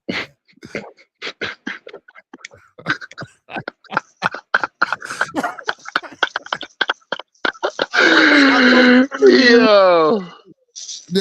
You see, he said he left early. No bullshit. We was live when he was like, "Man, I'm leaving the party." I'm like, "Oh wow!" But I didn't know it was his B-Day party though. I didn't know it was party. I didn't know there was party like that though. That's tough. But he did say, "Man, I'm leaving this motherfucker. I'm gone. I'm on my way home." He was like, "Man, I'm riding. I'm listening." He said, "When I get in the crib, I said, this motherfucker," and drove 50 miles, fucked up, to get back to the crib. Look, he gonna say they was in the bitch party in the 4 a.m. while he was at the. He said, because I'm not crazy. One. Oh, that's why. Okay, he said he left early because he not crazy, because he know. Okay. You said they was Yeah, because he didn't want to turn up. Mm-hmm. Yeah, he said they was. So he was just avoiding all that problem. Yeah, because he down in Florida. He down in Florida, so you know they turn up his every motherfucking day. You feel? Because it's Florida. Shit, you know what I'm saying? I feel that's how it is over here in New York too. Well, I ain't gonna say that. It ain't like that out here in the city, man. It's cold. Motherfuckers ain't turning up. Well, I ain't turning up. It's too motherfucking cold for any attack. If I'm going out, it's with a young lady or something, man, and we going to do something, you know what I'm talking about, conducive to what we got going on. But just like turning up outside, nah, not in this weather. Nah, I swear to God, I was walking to the chicken shop the other day. I swear to God, there was someone chilling on the side of the there was like a little rest stop area, and he said he been outside for so long he forget where he live at. What the That I fuck? thought that I thought that shit was hilarious because I was just like how you been outside for so long you don't even remember where you live at, bro? Like that's a different type of being outside. Like I get it, like whole New York lingo is like, oh, we've been outside, but how you be outside so damn much that you forget where you live, bro? That's crazy. That's crazy work. That shit crazy work. Unc say a DUI costs $12K. God damn, yeah, Unc. I'm glad God you left me. damn. Hey, one of my homeboys here, bro. I'm gonna ask him how much did his DUI cost to get him out of there. I got a homeboy here, man. He lost jobs, car. I'm talking about he lost a lot of shit fucking with that Damn. DUI shit. Yeah, boy. So I don't blame Hey, you, Unc. I was gonna say big respects to you, you got out of there before shit got sticky, gang. Yeah, hell yeah. Shit, dodged the big one there. 12K, bro. Whoo, you gonna have to go deep in that pocket. Yeah, Damn. no. Hell yeah, man. I don't need my uncle. We ain't no going. We ain't trying to get them shit, We ain't trying to get them people nothing. You feel me? We don't want to see you up in a jail cell somewhere. Then we gonna have to try to get you a phone in there so you can tap in. He gonna say, I moved my car 10 feet and then start moving and said, where are your keys? He said I was blown away. Oh damn, you left the fob in the crib. Yeah, cause you like so cause like when you get in your car, like if it's in a certain range, yeah, you can pull off, but it's gonna stop. But I ain't never heard of the motherfucker saying where your keys at. Reminding you of your keys. That's fucked up. He said we drank a gallon of Hennessy. Ooh, I don't like Hennessy. wee, ooh, wee. I usually fuck with a Don Julio if I'm sipping on anything. Oh yeah, that's what I had when Dub Bears, you know what I'm saying? Put that ass Yes, sir. Yes, sir. You was getting all type of lit. I'm like, oh nah. You was starting to talk your shit. I'm like, oh nah, bro. Beard about to be on one, bro. You better go out and eat that chicken. Better calm down, get a little sobered up or something, bro. You was no. So let me tell you, so what happened was it was a situation where I got heated. The situation that was being spoke upon that I didn't think was oh, it was serious, but it wasn't to that. how it was addressed wasn't too nice, especially over Yeah. live. If y'all had real problems like that, I feel like cash it out behind the screen. And then for another motherfucker to be talking about some shit that they ain't got nothing to do with, like be easy type shit. You feel me? So, but again, I ain't even that type. So, but again, I was, I wasn't, high strong with it. I was just like, huh? What the fuck you mean? Like, bro, like, no. I like to talk shit out. I like to get an understanding. My phone had died, but when I got back to the crib, you know what I'm saying? We had the subject and topic matter was something else, you know what I'm saying? So that's why, and as you see, we was talking about relationships, but you see, my man, I wanted to go back and address, but when the topic was switched, my man was like, that's irrelevant. Let's stick to what the topic is. And you know what I'm saying? This is how we do what we do. So, I don't really like to be on that type of shit, bro. I like shit to get worked out and get an understanding. Hell yeah, And same page type shit. Yeah, just same page type shit. And certain motherfuckers need to mind it. Well, that's just how I feel. I get it Nah, though. because even I was even looking sideways, like, yo, you really gonna air his shit out right here in front of all these people? Like, well, see, I just feel like it. we did it already before. You know what I'm saying? And I'm gonna keep it 100. The Oh, okay. situation. So me and Monkey Man, bro, we went live. For those that don't know, we went live, bro. And my boy, Ceto boy, and homegirl was up here. Ceto boy was in the chat. Me and Monk was up here. Our homegirl came up here, and when he came up here, uh, Cito boy was like, "Who is that beautiful voice?" And like, "Who is that beautiful voice?" You like, "Monkey Man, is that you?" You know, bullshitting and playing, right? So we like, "Oh shit, shoot your shot, come up here and shoot your shot." We just spontaneous type shit. That wasn't wrong type shit. So we we link with other people and like-minded individuals who we thought was like-minded. And I ain't gonna say who we thought because I still ain't got no ill will towards it, even though a motherfucker was kind of bogus on how it happened. But again, that's neither here nor there. So, some chicks, they took the show and they did the show. And I felt some type of way. We all did, right? But again, I didn't think it was that bad to the point where we would have to like get into that type of situation or fall out or stay away from certain people.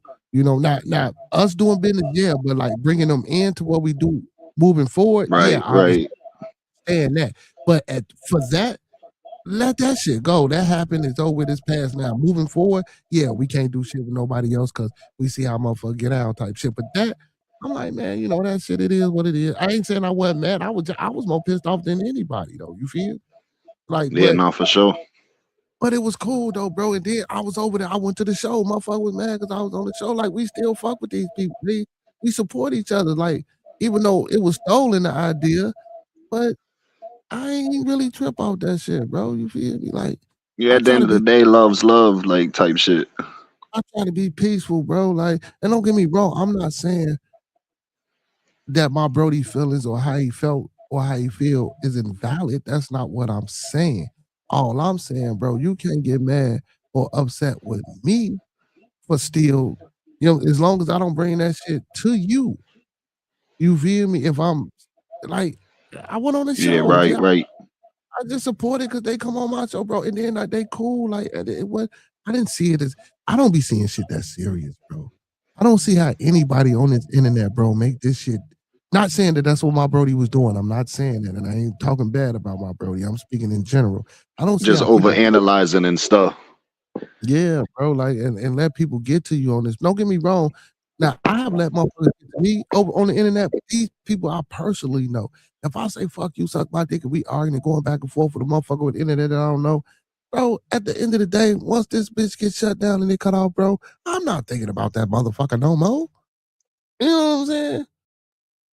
I ain't thinking about that motherfucker no more, bro. That was just some shit that just happened right then and there. Now, I'm not saying that can't be taxing and it can't be stressful when you come up here and you trying to do something other than what, I'm saying, another motherfucker got in mind. You feel me? Big shout out to D'Amico Ryans, man, head coach of the Texas, man. We got a black head coach of the Texas, first playoff victory as a head coach, man. You know what I'm saying? Big shout out to CJ Stroud, man, black quarterback. Big shout out, big shout out, big shout out. But yeah, man, like I just didn't see it as that serious, bro. You know what I'm saying? And and honestly, bro, you know what I'm saying? Like, man, how many times a nigga gonna apologize? Like, how many times are you not gonna see? You know what I'm saying? How I feel about the situation. I understand, but bro, they women, we support them. Like shit happens. This is what they do. We just know not to do that type of shit around certain motherfuckers again. And if we do plan shit, guess what? We gonna sit down and plan it versus it being spontaneous. And I took the fault for it because I'm like, I'm a spontaneous motherfucker. So when I be on the show and some shit happen, bro, like right now, if some bras came in, excuse me, women, y'all know I love my goddesses. I'm just talking freely. I'll be like, oh shit, D in the building, man, shoot your shot. Any ladies want to come up here and shoot they shot at D, shit like I just be, you know what I'm saying? Just talking. Yeah, bro. And if it go down, it go down. If it don't, it don't. You feel me? You know what I'm saying? And Nah, I felt that. yeah, I took that. But man, it is what it is, man. Yeah, it is what it is. But yeah, man. But Brody done felt some type of way, bro. And Slap ain't got nothing to do with it. He ain't, but I feel him as his homie. You feel me? But no, bro, that ain't how this shit work, bro. I don't get into that shit too tough like that, bro. That shit don't be bothering me, bro. Because before, you know what I'm saying, I met any motherfucker on this bitch, G, I was getting up on here talking for 2 hours to nobody. You feel me? And guess what I'll do tomorrow, the next day, and the day after. When I get on this bitch, if don't nobody get on here, I'm still gonna do what I do. Period. You know how long it took me, and I still ain't monetized, bro. The shit that I honestly, I ain't gonna lie, I feel as though, goddamn it, I should have 20, 30,000 subscribers, right? I should get a lot more support. like a lot of this shit. Don't get me wrong, man. When I got with my brother and Brody, you feel me? My conversation and show became a little bit more jovial. You feel me? It's a little bit more okay. Motherfuckers sit here and watch us conversate and talk because this motherfucker just ain't a stoic and a stickler. You feel me? Because now because I have made a commitment to not curse. I have made a commitment. So I still don't use profanity as much, but I still do. But I made a commitment not to use the N word. I made a commitment to not, partake in the Scooby snacks on certain shows when I'm up here because I got a non-for-profit for the youth. How can I, go to the youth and maybe play my podcast in the background and me and my homeboy all we doing is blowing, Scooby snacks, you feel me? What type of image is that if I'm trying to present and change the imagery that we normally get and see, you feel me? So I decided to do all that, but when I got with Brody now, you feel me? I kind of broke down and I got a little bit lax and I got a little bit more into, the entertaining side of this internet thing versus me staying on topic or staying on focus with my nation and empowerment build. You know what I'm saying? You feel me? And then I get, oh man, are you militant? Are you pro black and shit? Like, no, I'm pro people, man. I ain't pro black now. I'm pro black for my ethnic group as a whole first because that's what I know. You feel me? And that's what anybody. I'm not mad at a motherfucker for being a racist because he believes that his people is his people. I'm only mad that when you come and you create atrocities against another motherfucker to make your people great, because you can still be a great motherfucker without doing all that. You feel me? And if you think you have to do that, that lets me know that you're not that great. You feel me? That's just my opinion. Type shit. That's just my opinion. But I love everybody, bro. I got a brother, man. He a white nationalist, but he says he's an American nationalist. Big shout out to my boy Bobby T. He like, man, bro, I like your conversation. I like your discussion, man. Let's do a show together. So the show that we do, it's gonna be totally different from what Beard. It's gonna be kind of the same, but it's gonna be totally different with different opposing views and opposites and discussions and rips and dislike and disdain and distaste for one another. But guess what? At the end of the day, we're still gonna come back and do these shows and that's the purpose of it. It's the purpose of it is to make some black folks mad. It is to make some white folks mad. It is to show people that at the end of the day, guess what? Even though I just pissed you off today, we come back every week and do this motherfucking show as if nothing happened. So why the fuck can't the rest of the world do that? You feel? Preach. I see, and that's why I say sometimes, bro. This is how I used to talk before. You feel me? So like I say, if I'm not talking to nobody, bro, I can have nobody on the screen. I'm still gonna talk how I talk. Like, and a lot of people, I guess, because I ain't acting a fucking fool, or because I'm not cussing and slapping myself upside the head or doing some wild shit, I don't get that many views or I don't get that many likes. I don't give a fuck. I didn't do that for that. I genuinely come up here, bro, because like I say, I like to help people. I decided and I figured out that the thing that I was supposed to do in my life outside of my 10 kids was help people. You feel me? And that's what I made a fucking dedication to do in any way, shape, form that I can. And also to empower and let people know, certain things that they need to know to move on and progress in their lives as well. And also, this is therapy for me. When I have a bad day or I'm not going good or I'm sick or my sinuses is fucking with me, sometimes I don't want to get up here and talk. But every time I turn this motherfucking camera on, my uncle come in the chat, Monkey Man in the building, or one of y'all come in the building that I didn't gained a liking for or got to know through this internet, or a new person come in this building and they come in with respect and proper decorum and they engage in the chat. That shit makes my motherfucking day. That gives me peace. So my brother, my big bro asked me earlier about my peace. Besides my Scooby snacks and my kids, bro, and getting the fuck up every day knowing that I got to do something for them, you know what I'm saying? So when I leave this motherfucker, it won't be that hard for them. Y'all be my peace. Y'all be my therapy. Y'all be my counselor. You motherfuckers that come up every day, I don't give a fuck if it's 2, 3, 4, 5, or 6 of y'all. Y'all are the reason that I do what the fuck I do when I come up here on this internet. You feel me? And that's real shit. I don't give a fuck. Man, y'all just don't like, bro. Motherfuckers just don't be knowing. G, this shit don't, man. Like, I can come up here and be me for real. You feel me? But no, bro, it's time to show motherfuckers that we can do some different shit and that we can be articulate and that we can speak well and that we can explain things and that we, excuse me, and that we know how to motivate and support one another and build each other up. You feel me? That's what it's about, bro. And I don't give a fuck what color you is. You know what I'm saying? How tall you are, how fat you are, how skinny you are. You know what I'm saying? Like, that's why I say, I say this all the time. I don't give a fuck if you white, yellow, blue, brown, pink, purple, orange. I don't give a hell if you're a Satanist, if you're an atheist, if you're an Israelite, if you're Catholic, if you're Baptist, whatever you are. If you got something to say and you want to say it and you can't say it nowhere else, as long as you're respectable and show proper decorum, you can bring your ass up here on Bearded Conversation and speak your mind.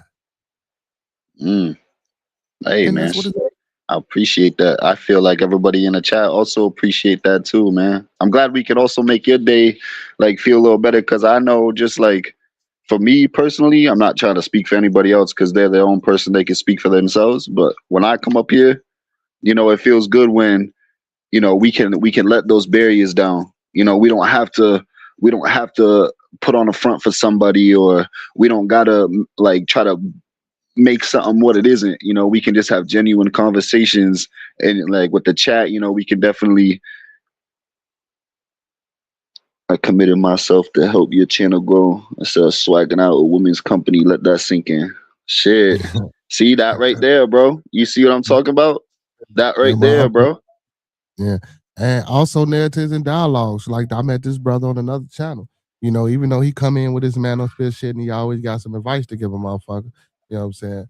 And he think I don't be listening to his ass. But yeah, bro, he ain't gotta come up here and say shit to me, bro. You know what I'm saying? He ain't gotta come up here and tell me nothing, or give me nothing, or say, Bearded, look, you should do this. Even if your hard head ass ain't listening, I think you should do this, or I think you should stop doing this, or I think you should try this way. Like, yeah, like I'm appreciative of everything motherfuckers do, you know what I'm saying? Regardless, you feel me? Like really, like even like this, but the same shit, everybody always say the same shit though. So I already know, but I be trying to go against the grain because I think I can make that shit work. Yeah. And that's why you're going to do it, because of it's that drive that you got. Listen, it was already enough for you to put yourself out there. So for you to keep going, even when you didn't have nobody, and even when you just had like maybe one or two people, you feel me? You almost at 1,000 subscribers, gang.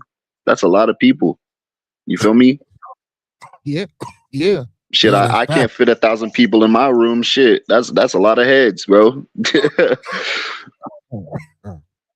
Yeah. Hey, excuse me. Narrative in the dialogue today. Today my uncle birthday, man. Wish Uncle P happy birthday, Coffee. Today Uncle P Yeah, birthday. you finna get it this year, Unc, for sure. You finna get it this year. Nothing but blessings and love, bro. For sure. Hey, doctor, y'all don't even know my uncle already. Well, Unc, you gonna get more blessings, but my unc caught his blessings. Trust and believe. If my unc caught his blessings, he caught them, goddammit. I hope he keep catching them, but he caught them. You know what I'm saying? And Unc, sometimes, Unc, you know what I'm saying? You go ahead and swag out, Unc. I ain't trying to stop you. You know what I'm talking about? You feel me, Unc? You know what I'm talking about? You know what I'm saying? Just because I'm nephew, Unc, don't mean you got to slow down the boom time. You can deal, you know what I'm talking about? Hey, look, shit. You can have me going on in the background, goddamn it, while talking about on one of them Saturdays when they huggy. Matter of fact, invite her over during the huggy hour. You feel me? Yeah, somehow and then. Oh shit. That's funny, bro. Yeah. Oh man, you know it. He say, do what you gotta do. It will all work out. Yeah, man. Yeah, most definitely it will, man. You know what I'm saying? Most definitely it will, man. You just put you put your trust in yourself, and you put your trust in God, bro. He'll never steer you wrong, never, bro. Well. See, now we got some pushback. Oh shit, I like the way this conversation. So yeah, I'm gonna put my trust in myself, but I don't do that God thing. You know what I'm saying? I don't do the God. No disrespect to y'all. You know what I'm saying? No disrespect to y'all. Yeah, hey, you know what I'm saying? But nah, I don't do that. That ain't my thing. You feel me? So you don't believe in like a higher power. You believe in like universal. You believe in like the universal thing. Okay, yeah. I ain't gonna speak too much on that because I'm a little too spiritual, bro. We go down a deep ass rabbit hole, bro. I don't want to do all that. Yeah. But just for you to answer my question about that, I already know me and you on that spiritual level. I know I'm not as much knowledgeable as you, but I've been doing my spiritual journey for the last couple of years, bro. I don't know no more than y'all, man. I just come up here and I just talk and we bounce ideas off each other. Listen, my moderators, Cage Kami, my Uncle Pete, Narratives and Dialogues, Professor Remo, Master Teacher, Urban Alchemy, I got a hell of a moderator lineup. I'll put my moderators up against any motherfucker. I'm talking about anybody, not just as moderators. My mods right now, my mods that's on my channel, not the motherfuckers that I wrench up, you know what I'm saying, on Saturdays when I'm dropping their music and shit. I'm talking about my mod, like the people that I just named. God damn it, man! Like if we had to go to a fucking educational or scholastic seminar or some type of meet, you know what I'm saying, where we had to test intellectual prowess, my motherfucking my mods are kill, bro. And listen, no disrespect to nobody else out there. I got the best moderator. Man, y'all, boy. Y'all Hey, shout out stop. to the moderation team. Y'all better stop, man. And just channel moderating. I'll put them up against anybody. But just like for open discussion and just topical and just the various things that we do in rabbit holes and spiritualism and religion, from chemistry to science to law, man, my mind's killed, bro. Like my mind's cold, bro. You know what I'm Hell saying? yeah. Well, every day, bro, every big up to the best moderators in the game. I used to name all of them, but goddamn it, they got too many of them motherfuckers. And I started forgetting names. Look, I started forgetting names. You know what I'm Getting saying? too many smart people, you can't keep up with them. I used to name them all, but I had to stop naming them all, goddamn it. But they know who they is. You know what I'm saying? I had to shorten that shit up. He said, yeah, man, the religion thing, especially online, is a serious problem. And to solve it is respect. He said, you respect people because they are human, not because they are old or because you agree with them. That's facts. That's Yup. facts. See, and I like that narratives and dialogues, because a lot of people don't understand that the respect factor. People think that you have to earn respect. See, so basically what he's saying is that your ability to respect someone comes at birth. Like respect should be respect because it's respect. It's not necessarily that I have to earn your respect or that I have to be a certain individual for me to respect you. No, I respect you because you're a fucking human and you're a person and you wake up and breathe just like I do. Respect that fact. You know, be receiving and accepting of the fact that I'm the same person as you. You're the same person as me. So if I don't Hell yeah. if I don't respect you, that means I don't respect me. You know what I'm saying? That's the truth. Big shout out to Mr. STS the dog, man. Make sure y'all go tap in with Brody on that red room, man. Hey man, all my mods with channels, man. Put y'all links in the chat. Narratives and dialogues, put your link in the chat. Nah, for sure. We gonna show love for sure. STS, put your link in the chat. Everybody tap in. Oh, shameless plugger. Speaking of that, man, listen, man, make sure y'all go tap in with my Brody for Show TV, the best TV. You know what I'm saying? Make sure y'all go tap in with my Blooder, even though he down right now. TMB with Monkey Man. Make sure y'all go tap in with Lil Brody, Nike Fan with Two Hills STS every Tuesday and Wednesday. Tuesday for wrestling, Wednesday for sports. Also, go back, y'all. I was a special guest host on the first STS of the new bearded year. I liked it. You know what I'm saying? They say they don't have me back. I'm a wrestling fan. If y'all like wrestling, go check it out. If y'all don't, still go sub and give us a like anyway. You know what I'm saying? Y'all ain't got to stay in the building. Big shout out to Hurricane JW. Hey, big shout out to D-Town, man. Big shout out to Jordan Ankle Frequency, man, down there in Georgia. Big shout out to Quaalude, man. Big shout out to Quaalude, man. Oh, make sure y'all go tap into Overdose Music, spelled with a Z and a K. And make sure y'all tap into the Connect Work every Tuesday, Thursday, and Sunday for music reviews, man. Over there on Overdose Music Channel. Who did I forget anybody? Oh, my goddess, you know what I'm saying? My moderator, Miss Cece, Craving Carefully. Make sure y'all go tap into our channel, Blazing Unfiltered. Make sure y'all go tap into Dr. Chocolate, our YouTube residential specialist. Make sure y'all go tap into her channel, Miss Gigi Bush Game, Bushwatcher Gamer. Make sure y'all go tap into her. And if I forgot y'all, man, y'all know I love you, man. Listen, y'all go support those who support me because I support them until further notice. You feel? That's how we do that. That was a lot of people. Hey, but at least you know that, the love ain't fake though. Yeah, no, hell no. He said, yes, indeed, be the conversation. You find your tribe. He said a lot of cats can't do that. They go against the tribe that support them. I just say, look, just like when we was talking about Cito, and Cito was in the chat earlier, man, when I was like, man, I don't think people be understanding when he be like, man, learn how to love those who love you. That is important. That shit is very important. Hey, Make it's sure y'all something that my grandma used to say, bro. It costs nothing to be a nice person. That's right. Hey, and it also don't cost nothing to sub up to the channel and hit that like button, y'all. Do your boy a favor. Yeah, sub up, like up. Thumb up the video, man. Like the video, man. Thumb up the video, man. Like he said, you feel me? You know what I'm talking about? He said, at least you acknowledge your people. He said, you know, these other channels say hit the like button and subscribe, yet they run their audience away, won't read their super chats unless they're 10 and 20. Well, I don't really get super chats like that. You know, my few dedicated people that donate, I always read. But as y'all know, you know, honestly, I'll say this.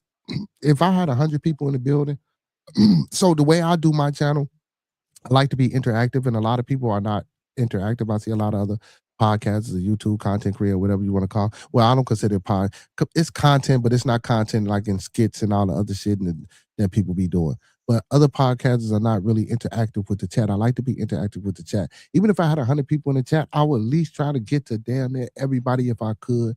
You know what I'm saying? To depend upon the circumstance and the conversation. But again, that's why I say open platform, open forum, have people come up, you know what I'm saying, and talk and be able to get a piece and shit like that and bounce in and out. You know what I'm saying? And I always shout out people that I fuck with, like for sure, and Monkey Man, most definitely, bro. You know what I'm saying? Top list. Well, my moderators is top list. Anybody that's one of my moderators, they channel like Narratives and Dialogues, Miss CC channel, Chocolate Time moderator, her channel, shit like that. My moderator channel, but like my people that's outside of my moderators that I, you know what I'm saying, that I work with, like, but it's only two, and that's Monkey Man and for sure. Like most definitely I'm shouting out their channels, bro. It ain't a day since we've been start fucking with each other, bro, that when I go live, I don't shout out my peoples, bro, or the people that I fuck with. That's why I say go support those who support me. You know what I'm saying? Because I support them until further notice. You feel? You know what I'm saying? And guess what? If some shit go wrong and I stop supporting them, that don't mean you don't. You feel me? My daddy used to always tell me, you know what I'm saying, with my uncle, just because I don't get along with my brothers and sisters, that don't mean that should taint your relationship. You know what I'm saying? And if it do, I'm gonna fuck. You know what I'm saying? You go love them. You go love them the way you supposed to love them and love them the way they love you. Just because I got a problem don't mean you got a problem. You feel me? And I think a lot of people do that with situations and shit. You know what I'm saying? A lot of people do that. He said, yeah, it's like my fault. Go ahead. He said, or they won't continue to show unless you pay them in the CASHAPP. He said, yet they don't have good conversation or good content. He said, anyone can fire up a live stream. Yes, sir. He said they get the big head before they get the subs. But a lot of these people be having the big channels. They're posting my channel. Most definitely, Narratives. He said, although I am a big channel, I hang out with the down-to-earth folks, and we appreciate that. He said, donating is okay, but don't pressure the people. He said, let them love and like you enough to do it. He say, speaking on their other channel, speaking of these other channels, he said, you know what we have seen. Yeah, because I done been on them channels, and I know for a fact that motherfuckers ain't reading shit unless, and like Uncle P say, he said your platform promotes independent artists. A lot of people see, like when I see them music reviews, most of them they not coming on the next day and fuck you sending in your music. Like I come on every Saturday. Like I got a playlist from people that send me their music, but I'm gonna play their shit every Saturday. You think I give a fuck about people getting tired of the same songs getting played? I told these people, look, this is what I'm gonna do. This is what my channel is. So guess what? If y'all tired of hearing the same songs, y'all need to go tell some more motherfuckers that's doing this for a hobby or that's doing this as an independent and they want an opportunity to get their music heard. I don't give a fuck if it's 4 people in the chat. If they want to interview and they never been interviewed and they want to test their skills and clean up their skills, come on over here, get this interview. Come on over here and sing your music. Come on over here and get heard. Like Narratives and Dialogue. Not to be shit, I'm trying to do that for sure. Narratives and Dialogues has been in the music industry. He got people that he talk. Like you never know who be over here. You never know. Like homeboy that's an A&R for Sony. Like right now, my fucking homeboy. Like people don't. You just don't know. Like when people think I'm just talking. No, I don't be just. It ain't to be just be telling like.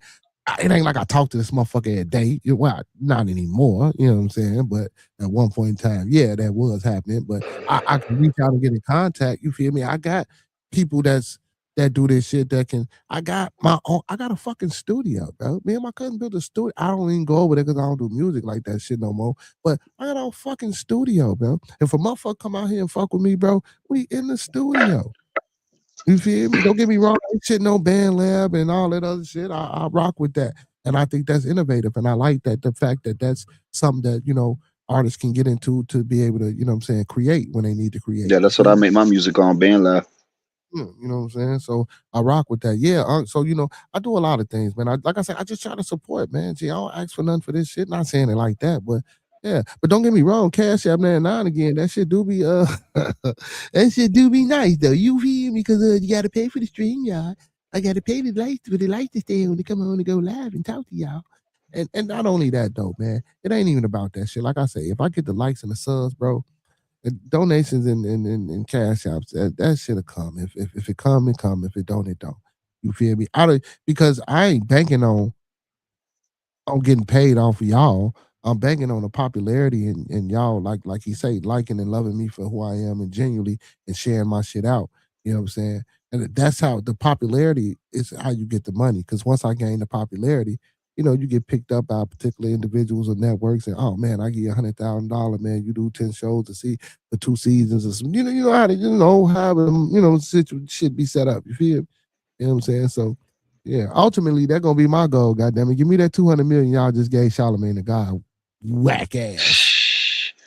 Yo, don't even get me started on the Breakfast Club, bro. Man. See, you heard about that DJ Envy? You heard what's been going on with him? No, I ain't heard, but hold on, Mom. Let me say this. He got 200 million for a podcast on iHeartRadio. That ain't had shit to do with the Breakfast Club. But I know he on the Breakfast Club while you said it though. But what's going on with DJ Envy? So I guess DJ Envy right now is he had a streamer on there. I don't know if you know who Neon is. Neon, but he's like a up and coming. I guess he's like so like there's people that stream on Kick, and then there's people that stream on Twitch. So that they're like two that's battling back and forth right now, and like Kick's starting to get a little bit of a buzz, and Twitch ain't fucking with that. Well, so Neon went up there. Neon went up there on the Breakfast Club, and DJ Envy's talking about, oh, you don't respect your religion because you out here drinking and you a fake Muslim, and like going against his whole thing, like bringing up dirt from his past because he used to have a girl named Sam Frank that played him and stuff, and like Charlamagne was jabbing at him, and DJ Envy, once Charlamagne gets wild up, DJ Envy goes stupid, say some stupid shit, and then Angela Lee, she goes say some stupid shit. But then what really made the internet turn against DJ was how you gonna fake promote yourself being Muslim, but you're out here doing stupid shit. When Neon turned a whole leaf. Okay, so that's why he spoke. So hold on. So that's why. So DJ Envy is Muslim. I don't think so. I think what everyone hates him for is the fact that he jabs at the wrong things. Like, like let's say me, for example, right? I was doing bad shit before or whatever, right? Doing whatever on stream. I was drinking and doing whatever. And then like I really found myself, I found whoever, right? And then I try to promote myself in a good light. And then let's say I go to DJ Funk Flex or something because he's just near me and I know that show. If he was like, oh, but how about 3 or 4 or 5 years ago when you whoop with that one girl in the whoop, you know what I mean?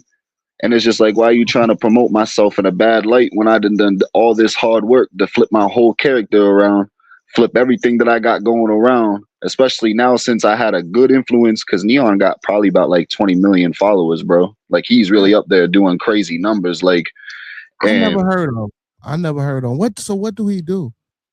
So Neon does like IRL streaming. That's taking over the game, bro.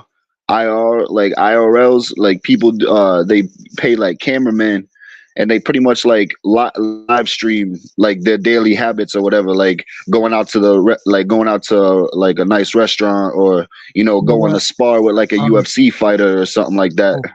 So I thought about that. Me and my homie used to say this. L Boogie, the guy I started this show with, we said that shit all the time that we need a cameraman and somebody to follow us around. And motherfucker, man, I know. See now that type of shit, I know. Yeah, we said that, It's the but see the clips, bro. The clips is what's gonna get you, bro. The clips, like but if it you goes got a to good this though. editor, bro, I'm telling you, bro, that's all it take. Clips, bro. Clips. Like I've been Yeah, doing a lot of like video production and stuff like that. I've been getting into it. I'm gonna go back to college for it and stuff. And I'm really like looking at this shit from like standing back because like I'm still young and I just want to know everything. And I feel like that's a really good thing to have, especially like going in like because I grew up with the internet era. You know, I grew up, you know, when I was a kid watching the YouTubes and I was, you know, watching all of these people come up and I'm thinking to myself, like, man, I could really do this shit. Like, like I could really like I mean, I'm not gonna act no fool or nothing, but like I really feel like I know the internet so well. If I really do this shit, I'm just scared for myself and my safety if I do end up getting there or if I do end up trying to do something like that. I just don't want like I'm just scared of like the people, bro. People are dangerous, bro. And if they see the shine that they don't have in you is what makes people really slimy, bro, really dirty people. I've seen a lot of dirty things happen to very nice people. You feel me? Well, I have too, and that's life. But if you get to that point, I would think, and don't get me wrong, y'all in the chat, I don't give for what y'all say, but if it get to that point, and monetarily wise, them motherfuckers ain't gonna see me no way. You know what I'm saying? Y'all ain't gonna see me no way. I mean, my people's gonna see me, but not all the people. Y'all gonna see me at appearances on the red carpet or on live. Y'all ain't. I'm not going grocery shopping. That shit's getting DoorDash or shipped in or somebody going for me. I'm not getting attacked around this motherfucker. You crazy? See, and the That's what I'm thing is, saying, bro. That's a live streaming shit too, bro. It's got cons and it's got a lot, like a lot of pros, but it's got a lot of cons, bro. but I will say this though. Even though I know you got to know what you're getting yourself into, though, right? We got to Hmm. know when we going outside in the public, especially if you're a public figure, man. You come on, man. You got like I was just watching. So and again, I was just watching Club Shade with Shannon Sharp with Mike Epps, right? And Mike Epps say he hate when people stare at him, and then he say he hate when motherfucker asks, "Ain't you Mike Epps?" Knowing that you Mike Epps, it kind of threw me off because I'm like, motherfucker, you a star. People stare. I get it. Don't stare at me. But you got to put yourself in those people's position. Some people be starstruck. Like you fucking Mike Epps. I ain't never met no motherfucker in my life that's a star. That's as funny as you and or however. And when I'm standing, ain't you Mike Epps? Yeah, they know you Mike Epps, man. But that's just a humanary reaction to, you know what I'm saying, you being a celebrity, man. That's Just a you flabbergasted, like flabbergasted. right. But I do understand, like I'm trying to take a shit and you knocking on the door asking for an autograph. I do understand. You know, no, for real, we got to be. But again, though, bro, you got to understand that you chose to be a public figure. But that goes back to that thing of respect that narratives and dialogues was talking about. Yeah. And he put it in respect. You know, so just because I'm a celebrity doesn't mean that you have a lack of respect for me because you admire or adorn me. See, people get that twisted too. Admiration and adornment tends to lead to a lack of respect. You know, you don't respect the people that you admire and that you adore because if you did, Hmm. the things that you do when you approach them, you wouldn't do it how you do it. You know what I'm saying? So it all goes hand in hand. Mm. It's just some fat shit. You know what I'm saying? It's fat shit. It all go hand in hand. Uncle P says helping small channels grow is my goal. He said I'm too crazy to do auditing, so this is my my chosen way to help aid and not talking about it. I appreciate you, Unc. There to the dollar, I'll say yes, indeed. When people see me in real life, they run. They be like, "That's the dude from YouTube with his camera." He said an Asian one. He said an Asian woman put out a beauty supply place because I shared the light on Asian hate in my documentary. Asians hate coming from a black perspective. She thought I spoke against all Asians. Yeah, I mean, yeah, you know, a lot of people, and that'd be crazy too, bro. When you speak out against motherfuckers who do these fucked up things against your people and shit. Now it's made to seem like you're a black radical, or you like, come on, bro. Like, how can people not How can people say that shit? And I'm not using this as no excuse. I'm just using it because I don't give a fuck. I don't let nothing stop me. Now, as a people, yeah, we might let it stop us, but as an individual, I don't let nothing stop me, right? But now we're going to speak for people. How can a motherfucker say that putting the motherfucker through slavery or just fucking the people up and fucking up their environment ain't fucking people up? And when people speak out against it, these motherfuckers got to be pro-black, they got to be militant, or they got to be black nationalists. But when white folks do it, it's okay. When Hispanic people do it, even when the fucking LGBTQ plus QIA community do it, it's okay. And I'm not knocking nobody. I'm not knocking nobody. That's not what I'm doing. I support. I might not subscribe, but I support everybody's philosophy. Because everybody, you can learn a lot from a dummy. Buckle your safety belt. You feel? You know what I'm saying? That might have went over a few people. Not everybody here, but it might have went over a few people here. He say, facts, Bearded. I ran up to Cedric the Entertainer at a mall right before the first Kings of Comedy show taping. He said, now I am, he said, nah, I'm not him. He said, then he laughed because he saw my facial expression. Right.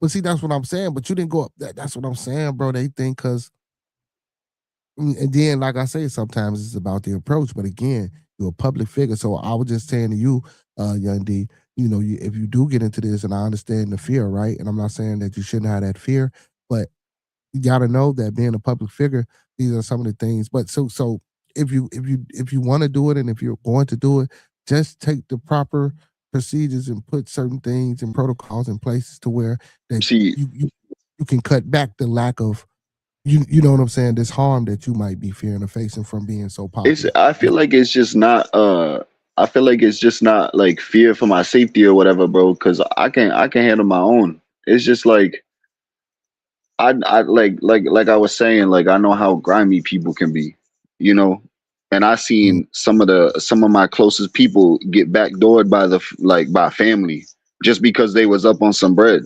You feel me? Yeah. And you know, like I always say, yo, mud's thicker than blood sometimes. You know, you might have good family and you might have good friends, but who's really gonna be there? Like all the people that I'm with now, because I'm in New York, there's a whole bunch of shit I can do over here, bro. I can walk outside and go bump into probably like 17 people that got some type of influence. You know what I mean? But it's just not about that. I think for me, just personally speaking, is just I know I can do something with this, and I feel like it's just me holding myself back from, like, I don't know, like I even told like my mom when I was a kid, like when I was doing these little open mic shows before I even got any motion here in New York, like I'm not saying I'm some type of like little TJ or whatever, but like, you know, I done a show with like 250 people. That's a lot of people for me. You know, that's a lot of individuals. You know, I might have been there on an open mic and only about 80 of them listening. But like by the end of the show, I had a couple more. Maybe like that person who was there could be someone. And I just don't know if I could I don't know if I can handle it all, bro. You know what I mean? Like, I don't know if I can handle it because I've been so shelled up and been doing me for so long that like I wouldn't know how to handle that person coming up to me crying and being like, oh my God, Damien, you changed my life. Like you, like I'm young like you. I've been through this with you. I felt that with you. I cried with you at night. And then like I can only say that I didn't save your life. You did it yourself. And then like it's only empowerment, but my empowerment is my own self-doubt. For me, just being able to accept the fact that I am going to have that influence if I do end up being someone, or I'm going to have that type of spark with somebody, maybe sit down with someone with a conversation like you sit down with these people, change their lives, or they change your lives. Like I just don't know. Like I've been like shelled up for so long, bro, that I don't know if I can handle all that, and I don't know how to handle it. You feel me? Because I'm just trying to do me. I'm just trying to be a loving person. I'm just trying to care for my family. I'm just trying to look out for everybody that I love. But I can only reach out so far. You know what I mean? My hands only go out so far. Yeah. Well, one way to handle it is just, you know what I'm saying, to go ahead first and see how it work out for you. You know what I'm saying? And don't let that fear deter you from being great and from being inspiration in somebody's life and also your own life too. You know what I'm saying? So, and don't get me wrong, and it could be a sign for you to be hesitant because maybe it ain't for you and you got a different path or journey. But I always like to tell people no matter what it is, you know what I'm saying, at least try it once. Shit, you never know. You feel? Nah, Come for on. So real. so narratives and dialogue say, well, be the conversation. He say, what what I had learned about people in general is they do not need anyone approval. We are all individuals. He said, I understand where he's coming from about being careful about people running up on you. He say, for younger dudes, it is tough because the haters start to want to envy and harm you. They will unalive you. Yeah. But it also depends on what. I'm just in a grimy city when it comes down to it, bro. Yeah. Like, Well, I'm in Chicago, so shit, shit, yeah, you up there too. You like, listen, bro. I walked down the street. I saw someone get $1.50 over a chicken sandwich, bro. I know. A sandwich that was $2.50, bro. Yeah, You man. feel me? I had a cousin killed over a homemade sandwich that was made in his house. Shit, at a See, that's bar what that I'm he was talking on. about, bro. That's what I'm scared about. And like narrative saying, like, I know I'm an individual. I don't want nobody's approval. You know what I mean? Like, I know that we don't need that at the end of the day because we're all self sufficient. Like, you know what I mean? We're all in here, had a good head. We all know what to do. But Yeah, you know what I mean? All it takes is that one person to wake up that one day and be like, "Oh man, I want to be where he's at." And you yeah, know, but nowadays I'm coming up from when people want to clip and people want to, make a video about whatever they was doing or whatever they was, you know what I mean? Like mm-hmm. I feel like just growing up I grew up in a very diverse place. You know what I mean? Especially with me being white, I don't really surround myself around, not saying white people. I'm not saying my people is trash or whatever. I'm not saying that. I'm just saying when it comes down to it, I done seen every aspect of life. I grew up with the Mexicans. I grew up with the African Americans. I grew up, you know what I mean, with Chinese. I grew up, Yeah, half breeds. I grew up with everything. So I just know that if I'm here for me, doing me, I just want to make sure that my fans are like doing what they got to do for their people and doing what they got to do. Like, you know what I mean? I don't want to get put into a perspective or put into a light and then shaped into something. You know what I mean? yeah. Hey, like Mr. SDS the dog said, the wolves don't have to hide in sheep clothing anymore. That's facts. That's That is a facts. fact. That's facts. Hold on, I'm getting the phone call. I'm getting the phone call. Hello? No, I'm on my. So what's going on, chat? Talk to me. You said narrative said I like what he's talking on your panel. I appreciate that, bro. I'm just trying to, because I don't know if everybody in this is a little older than me or not, but I Yeah, just wanted to he older than you. He get older into than a mindset of someone a little younger. I'm not saying that, oh my god, my life's so hard, whoop de woo, but you. I feel like I'm a pretty smart guy for being, you know what I mean. Yeah. Mm-hmm. One thing for sure, he is going to be successful. He's smart, and I even know what his record deals. If negotiable, he's going to be hard for folks to fool him. Shit, bro. Oh, good. He said, "I get it, bro." He said, I can tell you I sat about the tables with different people for real." He said, "Do you know a rapper named John Wayne? Look him up." Nah, I will for sure right after this. Know who John Wayne is? Uh, yeah, Uncle P says, "For those who don't know, I've been open about doing prison time for a bid I never was involved with or even knew the victim." He said, "No social media or Innocence Project in 1985." He said, "Let that sink in." Mm. I have no uncle back in 1985. I had to go to jail for some shit for a murder that was committed that he ain't had shit to do. And I hate to say it like this, but back then it really was like like the color of your skin, bro. Like, you know what I mean? Because Yeah, they know when back my then. Like that now.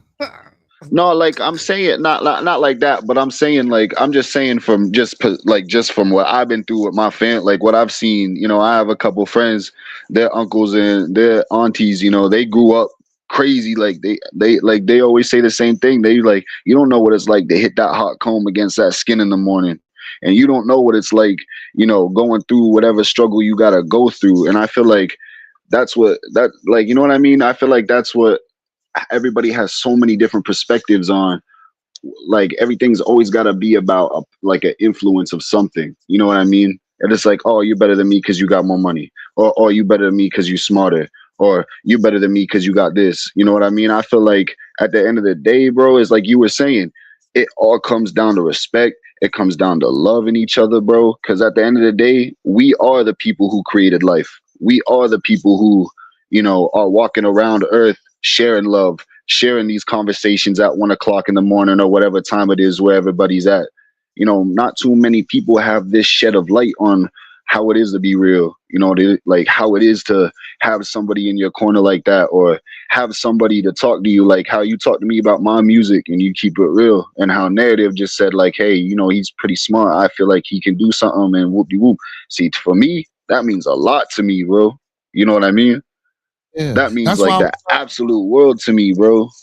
trying to tell you, like, I ain't want to discourage you or just try to force you to do some shit. That's why I was trying to say, like, don't not miss your beat. You know what I'm saying? At least try. You know what I'm saying? Try it and you know, see how it work out for you. Because you, like I say, you never know who you can inspire, and let alone inspire yourself. Oh yeah. Of course. Oh, I have a friend right now that's going through a little something like that, bro. mm-hmm. And he said the one thing he always tell me is he said judging people for who they are is judging yourself for your internal pain. And he said hurt people, bro. And Oh yeah. see, and when I Mm. grew up, bro, like when I was growing up, bro, shit was sticky, you know?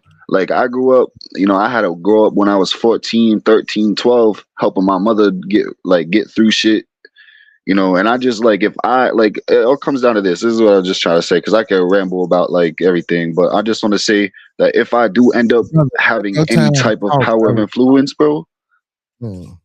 Mm. I'm just saying though, like if I have any type of influence, maybe I'm talking, you know, a little bit of something to the people in here. I don't know. I'm just saying if I have any type of influence, bro, I think that me personally, I just want to show everybody that it's okay to love people, bro. You know what I mean? It's okay. It's okay to get a hug from somebody, bro. Because I've had somebody that was close to me, a hug changed their whole perspective on their life, bro. That it takes a 12-minute conversation to change somebody's life. That's scientifically proven. You can even look that up. It takes a 12-minute conversation to change somebody's life. And I tell everybody that I at least got 12 minutes for you, bro. Even if I don't got all day for you, I'm gonna at least give you your time to tell me anything you want, and that's all I want to spread, bro. Just positivity and awareness in yourself, bro, especially deep in your core. Any insecurities, any hard thoughts, and you're still here walking. So like that's, I'm not trying to get religious or anything, but that's like me saying like, yo, God put you through all these trials and tribulations and you're still standing. You have a bigger purpose, bro, and that's all I want to like try to push, bro, for sure. Yeah, the modern construct of racism ain't no motherfucking DNA thing. That's some shit that's taught to you. You know what I'm saying? Mm-hmm. When you see two little babies playing with each other, Gugu and Gaga, and growing up, they don't know a motherfucker black or white. Them babies don't give a fuck about none of that. They give a fuck about, oh, this my friend, and or this is a person or whatever that I identify with. All that other shit come in when people start putting that bullshit, that poison, that learned disgust inside of them. You feel me? Yep.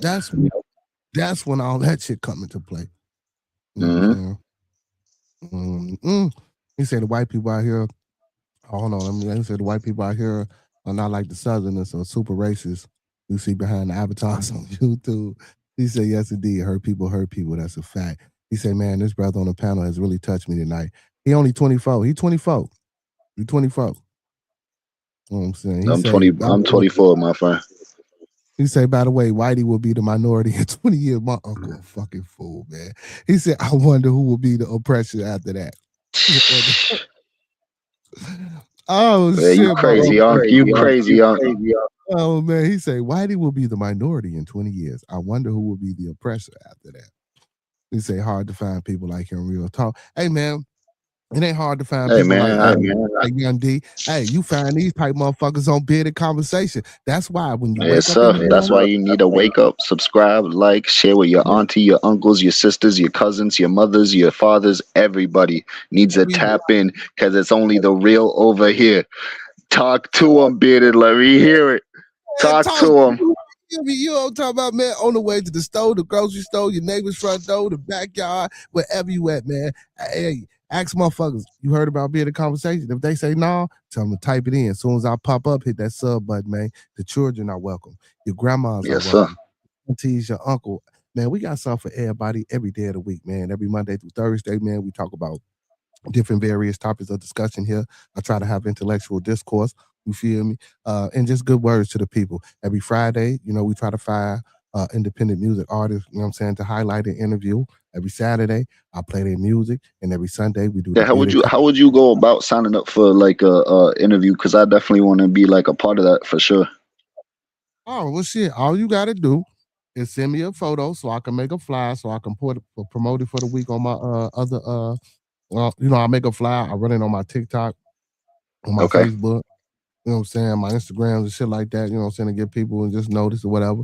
And then, you know, I send you the flyer. You can share it out to your people. And just how your song's ready. You know what I'm saying? I'll probably play about 4 songs. It's a 2-hour interview. Probably play about 4 songs about your interview, throughout the interview. You know what I'm saying? Ask you about, you know what I'm saying, the inspiration and shit behind the song. Well, of course, amongst other questions and shit. It's just like an opportunity and a chance. The people already getting to know you. You feel me? So that's that's thing. So when you come on, the people already know. You know what I'm saying? And guess what? They're gonna love it. Now for the people that's in the building right now, when we do have that interview, hey, we probably gonna double the amount of motherfuckers that's gonna be in the building because the people Hey, love tap you. in for sure. Tap in for sure. You know what I'm saying? So yeah, it's just I just give the artists a chance to show the people who they are outside of the music. I play their music less, but I really give that interview. I honestly I don't give the interview for the music. I get an interview for people to learn who that person is that's producing and that's being a creative artist of this music. You know what I'm saying? Like or inside of you, like you know what I'm saying, like and to let you know how, or let people know how you think, how you tick. Don't get me wrong. And then when I play the music, you know, off the conversation that we have, it's more of a conversation versus an interview. I like to, you know, make it comfortable. But then, you know, when we listen to the music, now we know or we can hear. Okay, yeah, I see this. You know, I'm conversating with him. I see why this song or why he made this or why he said that or why he, you know what I'm saying, put that together like that. So, you know what I'm saying, that's what it's about, man. You know what I'm saying? Yeah, I got a TikTok right now. Well, my homie that's like pretty much been my brother since I was a kid. He knows like the algorithm and shit a lot. And I just made this TikTok and I'm already like hitting like thousands of plays on the algorithm and shit. And like he's saying that like, yo, without no promotion or nothing, like you gaining traction, bro. You gotta keep on this shit. Like, and I'm just thinking in my head, like I was saying before, bro, like I know I got something in myself. Like I know I do, but it's just like I just don't know how I'm gonna handle it, bro. You'll be all right, man. Uncle P says politicians are the worst of our society. He said, yeah, we keep voting for them. and pretend things will change. You ain't never lied, Mr. STS the dog. Planted poison. You said it's called planted poison. He said, yeah, that racism shit is taught. And it is sad, narratives and dialogues. And it is sad that it has come to a point where super racists have to get kicked out of their community or lose monetary gain in order to have empathy for others. Who are different than them. Yeah, that's facts, man. He said, I say we, but I don't vote for senators or congressmen. Yeah, okay, you know, okay.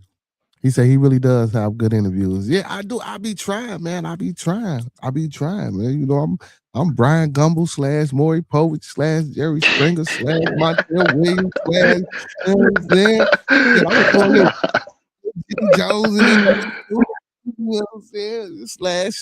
Goddamn it, you don't talk about around this people.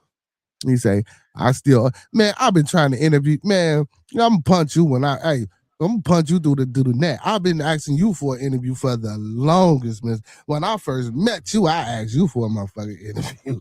Yeah, boy, that's the same shit you told me when we were supposed to do the last interview. You had to get your setup together. The same shit with my other moderator, with Miss Cece. I was supposed to be doing a show with her. I gotta call her too. That's on me too. I be doing a lot. I be working. I be trying to go to work when I'm off. You know what I'm saying? To get to that little paper, man. You know what I'm saying? I do got a lot of kids, you feel me? You know what I'm saying? I be trying to make sure they be straight and shit, you feel me? Then I got a non-for-profit for kids. I'm trying to get a building. I be doing a lot of shit. And I be forgetting a lot of shit too. I ain't gonna lie. I be forgetting like a motherfucker. But yes, Mr. STS Dog, I would appreciate if you can give me my interview one of these days. Like he said, I checked out from voting for anyone. Lies and fake handshakes and smiles at election time. Yeah, we know that. He said, I don't vote either. Only the last election I voted because of the border. It's my uncle. God damn, I'm glad you ain't up here talking. God shit, what the fuck? He said, I appreciate that, bro.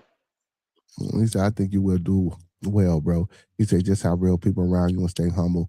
He said, never Drake it or Aiden Ross it. It will lead you nowhere. Coffee Nino. Oh, hold on, man. Hold on. I got hold on. Let me go back.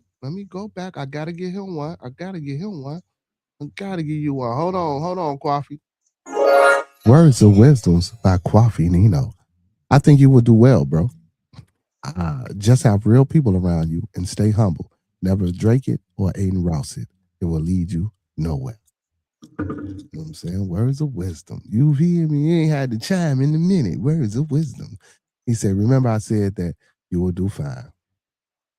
I appreciate that, bro, for sure. That's love. No, Mr. SDS the dog say facts. Yeah, man. Like I said, man, go ahead and do it, man. And like I say, man, do that shit, bro. Just do it. Do it. You know what I'm saying? Shit, I'll fuck around, take a trip to New York and get on a live motherfucking cars with you for a weekend and shit. Pop out. Yeah. And I want to start doing that too anyway, man. You know what I'm saying? Like the people that I fuck with on here, not everybody, but going to different states, like especially with the music artists, like with some of the artists who music that I like, who I think got great potential of a song, but the song might not be produced or done well, or the artist might not put, enough, I don't want to say swagger, but just enough into it. And I think they could do better. I want to go to some of these artists and redo those songs that I like and be there with them and help motivate and inspire, you know what I'm saying? And help them push out what I'm trying to hear, you know what I'm saying, in the song, you know what I'm talking about? So I want to do that, go places, start traveling and filming and doing that shit with different artists as well. See, and the shit I want to do, man, this shit, so listen, I ain't saying it's gotta work for me, but this shit gotta work for me because shit, if I'm doing all that shit, I ain't got time to be trying to go to work for nobody because I'll be working for myself. It ain't even about YouTube monetization. People worry about YouTube monetization, man. What about self-monetization? You feel me? You need to be monetizing and branding yourself. You feel me? You are the brand. You know what I'm saying? You are the money. You know what I'm saying? It's all about who you want to sell yourself to and whether it's in shares or whole or who you want to buy to help get you where you need to be. You know what I'm saying? That's right. He say MAGA will always vote orange, man. He said without the MAGA, the melanated community, including most Spanish speakers, are independents, made a difference. I knew you meant male melanated. Okay, male melanated. Okay. He said the male melanated community. Okay, including most Spanish speakers, the independents made a difference. Yeah. God damn. I'm glad you ain't up here on camera. You fuck around, get this. You get everything shut down around this motherfucker. He don't get no fuck. He say exactly what he want to say too. He say Prometheus. He say, bro, you don't understand. He say people do not understand that. He said you do not have to be a red MAGA hat wearing conservative, nor orange agent or dictator to be a Republican. Even Bush didn't dog whistle as much. He didn't, but Bush was a motherfucker too, though, y'all. He said, as they do to start the race wars. He said that fucking loser Timmy Walters is a stolen valor loser. Oh my God. Y'all, listen, man. Listen, we are not gonna discredit our fucked up ass United States corporation government, man. Let's not do that today, people. We love America. Look, I'm talking about our fucked up government. You hear me and shit? Look, I'm falling in line with them. So y'all bad Come on, influences. man. Y'all and narratives and dialogues, y'all bad influences, man. You know what I'm saying? Y'all older than me, man. Y'all supposed to be, you know what I'm saying? I might have more gray hair than y'all, but y'all older than me, man. You know what I'm talking about, man? Y'all supposed to be keeping me in line, man. Y'all gonna have me going out here with hurricanes, starting revolutions and shit. He said, I am a Republican. I'm Republican too. I vote Republican. I always voted Republican. They just align more with what I got going on as I started to elevate and grow. Not only financially, but just worldly. You know what I'm saying? I just think, Republican. Well, and I will say this. I'm not an all the way dedicated Republican because I will vote outside of that if the candidate suits. It's the proper suitor for that position of what they running from, or if I think, you know what I'm saying? You feel me? Like when I voted for Trump, honestly, y'all, I voted for Trump that first term because I felt Trump was just honest. I felt, even though he's a fuck up, moron, belligerent, and a goddamn fool, he was honest. Man, them STEM chicks were hating, bro. Fuck the STEM checks. He was honest. I don't like you. Fuck you. I'm gonna do this. Grab about a pussy. I'm gonna indict. He was honest, bro. Like, okay, well, that's crazy. That's mad work calling a criminal honest, right? But he was honest though. You feel me? Like for real. Like, you know what I'm saying? But still in all, he started to do some things in the first term that I didn't like, which tend to let me believe that, you know what I'm saying, do a little bit self-reflection. And I was just like, nah, I can't do it this time. So this time when it came around to vote for president, I wrote myself in. You know what I'm saying? But when he right, he right. When he wrong, he wrong. That's with anybody. But like I say, I'm not a dedicated Republican. I do sometimes tend to, you know what I'm saying, if it's a better suitor, I go with the better suitor. Oh, shit, this is how it is. Everybody, you know, because some motherfuckers just go in there and just vote Democrat all the way down the board. He say, no, I'm not older than you. Ain't that a bitch? Yes, you is, bro. All y'all older than me, man. I just, you know what I'm saying? I just got gray hair. I'm 25, bro. I know you older than me, bro. He said carry a weapon in war. He lied.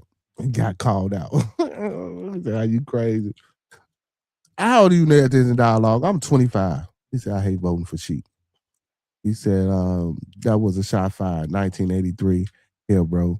He said, do not rush me to your age, although men do not worry about their age. Damn, 1983. Yeah, I am older than you, man. Damn. You ain't lying. Damn.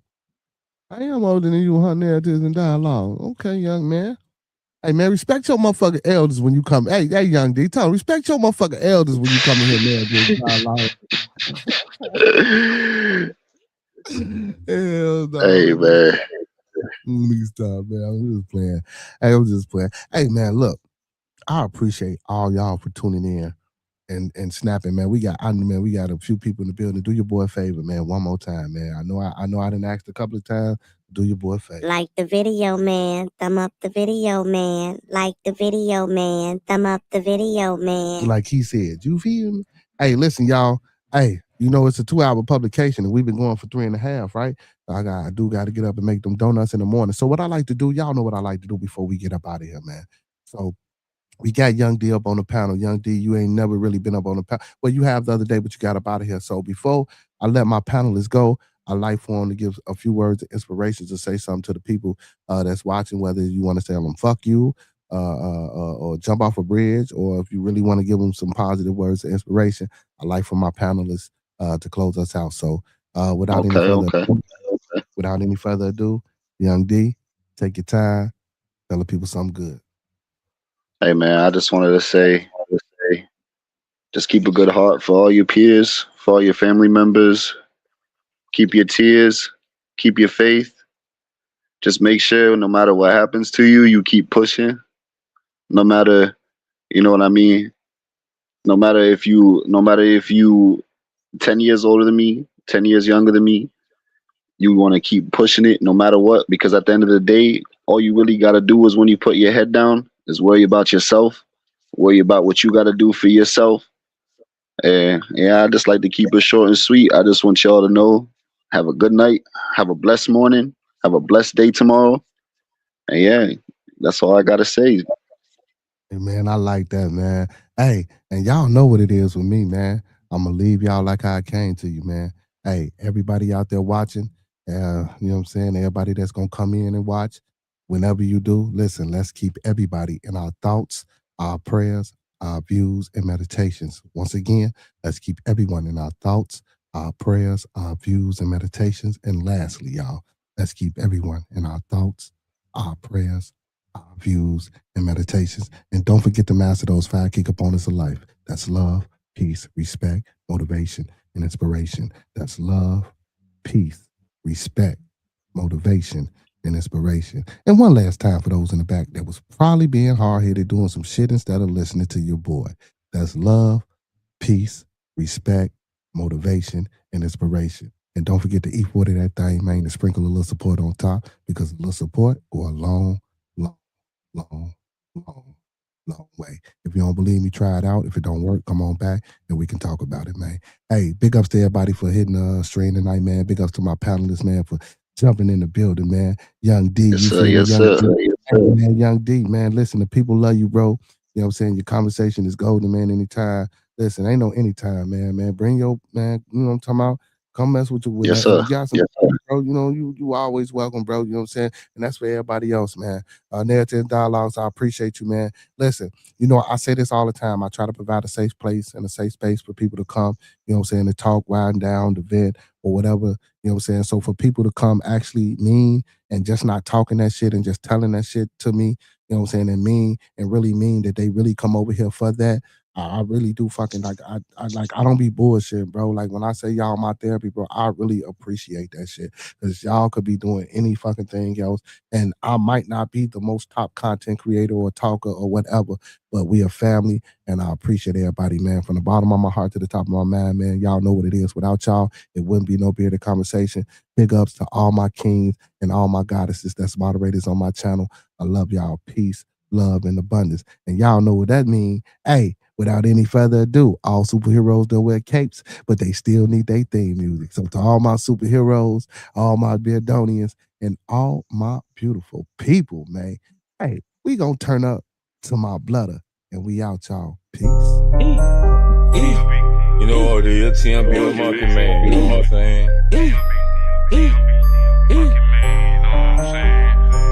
Roll something, light something, bitch.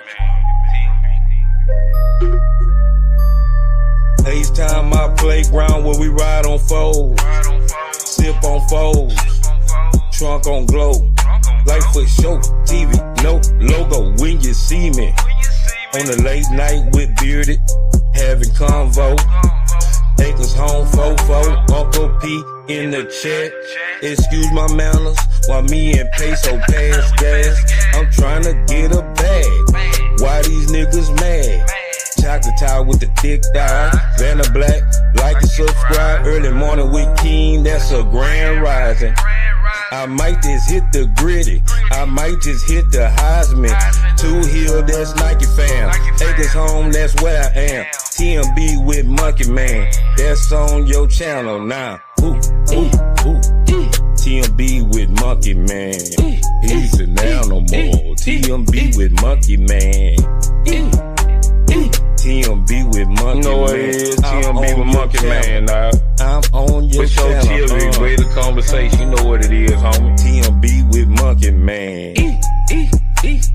TMB with Monkey Man. Smoke some bitch like Pimp say. TMB with Monkey Man.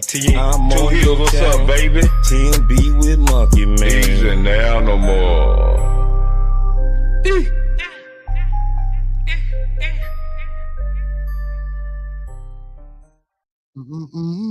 Hey man, hey, make sure y'all go tap in. Hey, Young D, That's his YouTube page, man. He got his music on there, man. That Summer Nights Go Hard. Pause. Make sure y'all go tap in with Narratives and Dialogues. Kwafi Nino, man.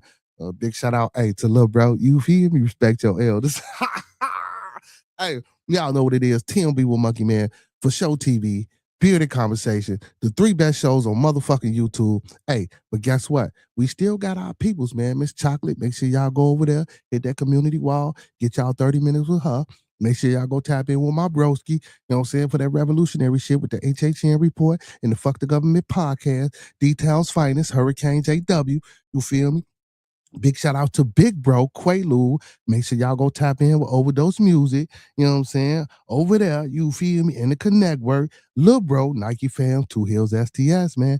Every Tuesday and every Wednesday. And if I forgot you, man, you know I love you. Hey, go support those who support me because I support them until further notice. And y'all know what I like to say before we get up out of here.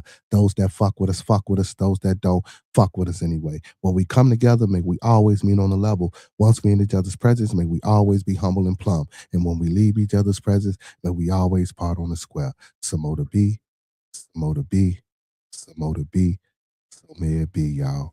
Peace. Hey, man, don't forget to tune in to Toxic Tuesday tomorrow. Y'all come back now, you hear?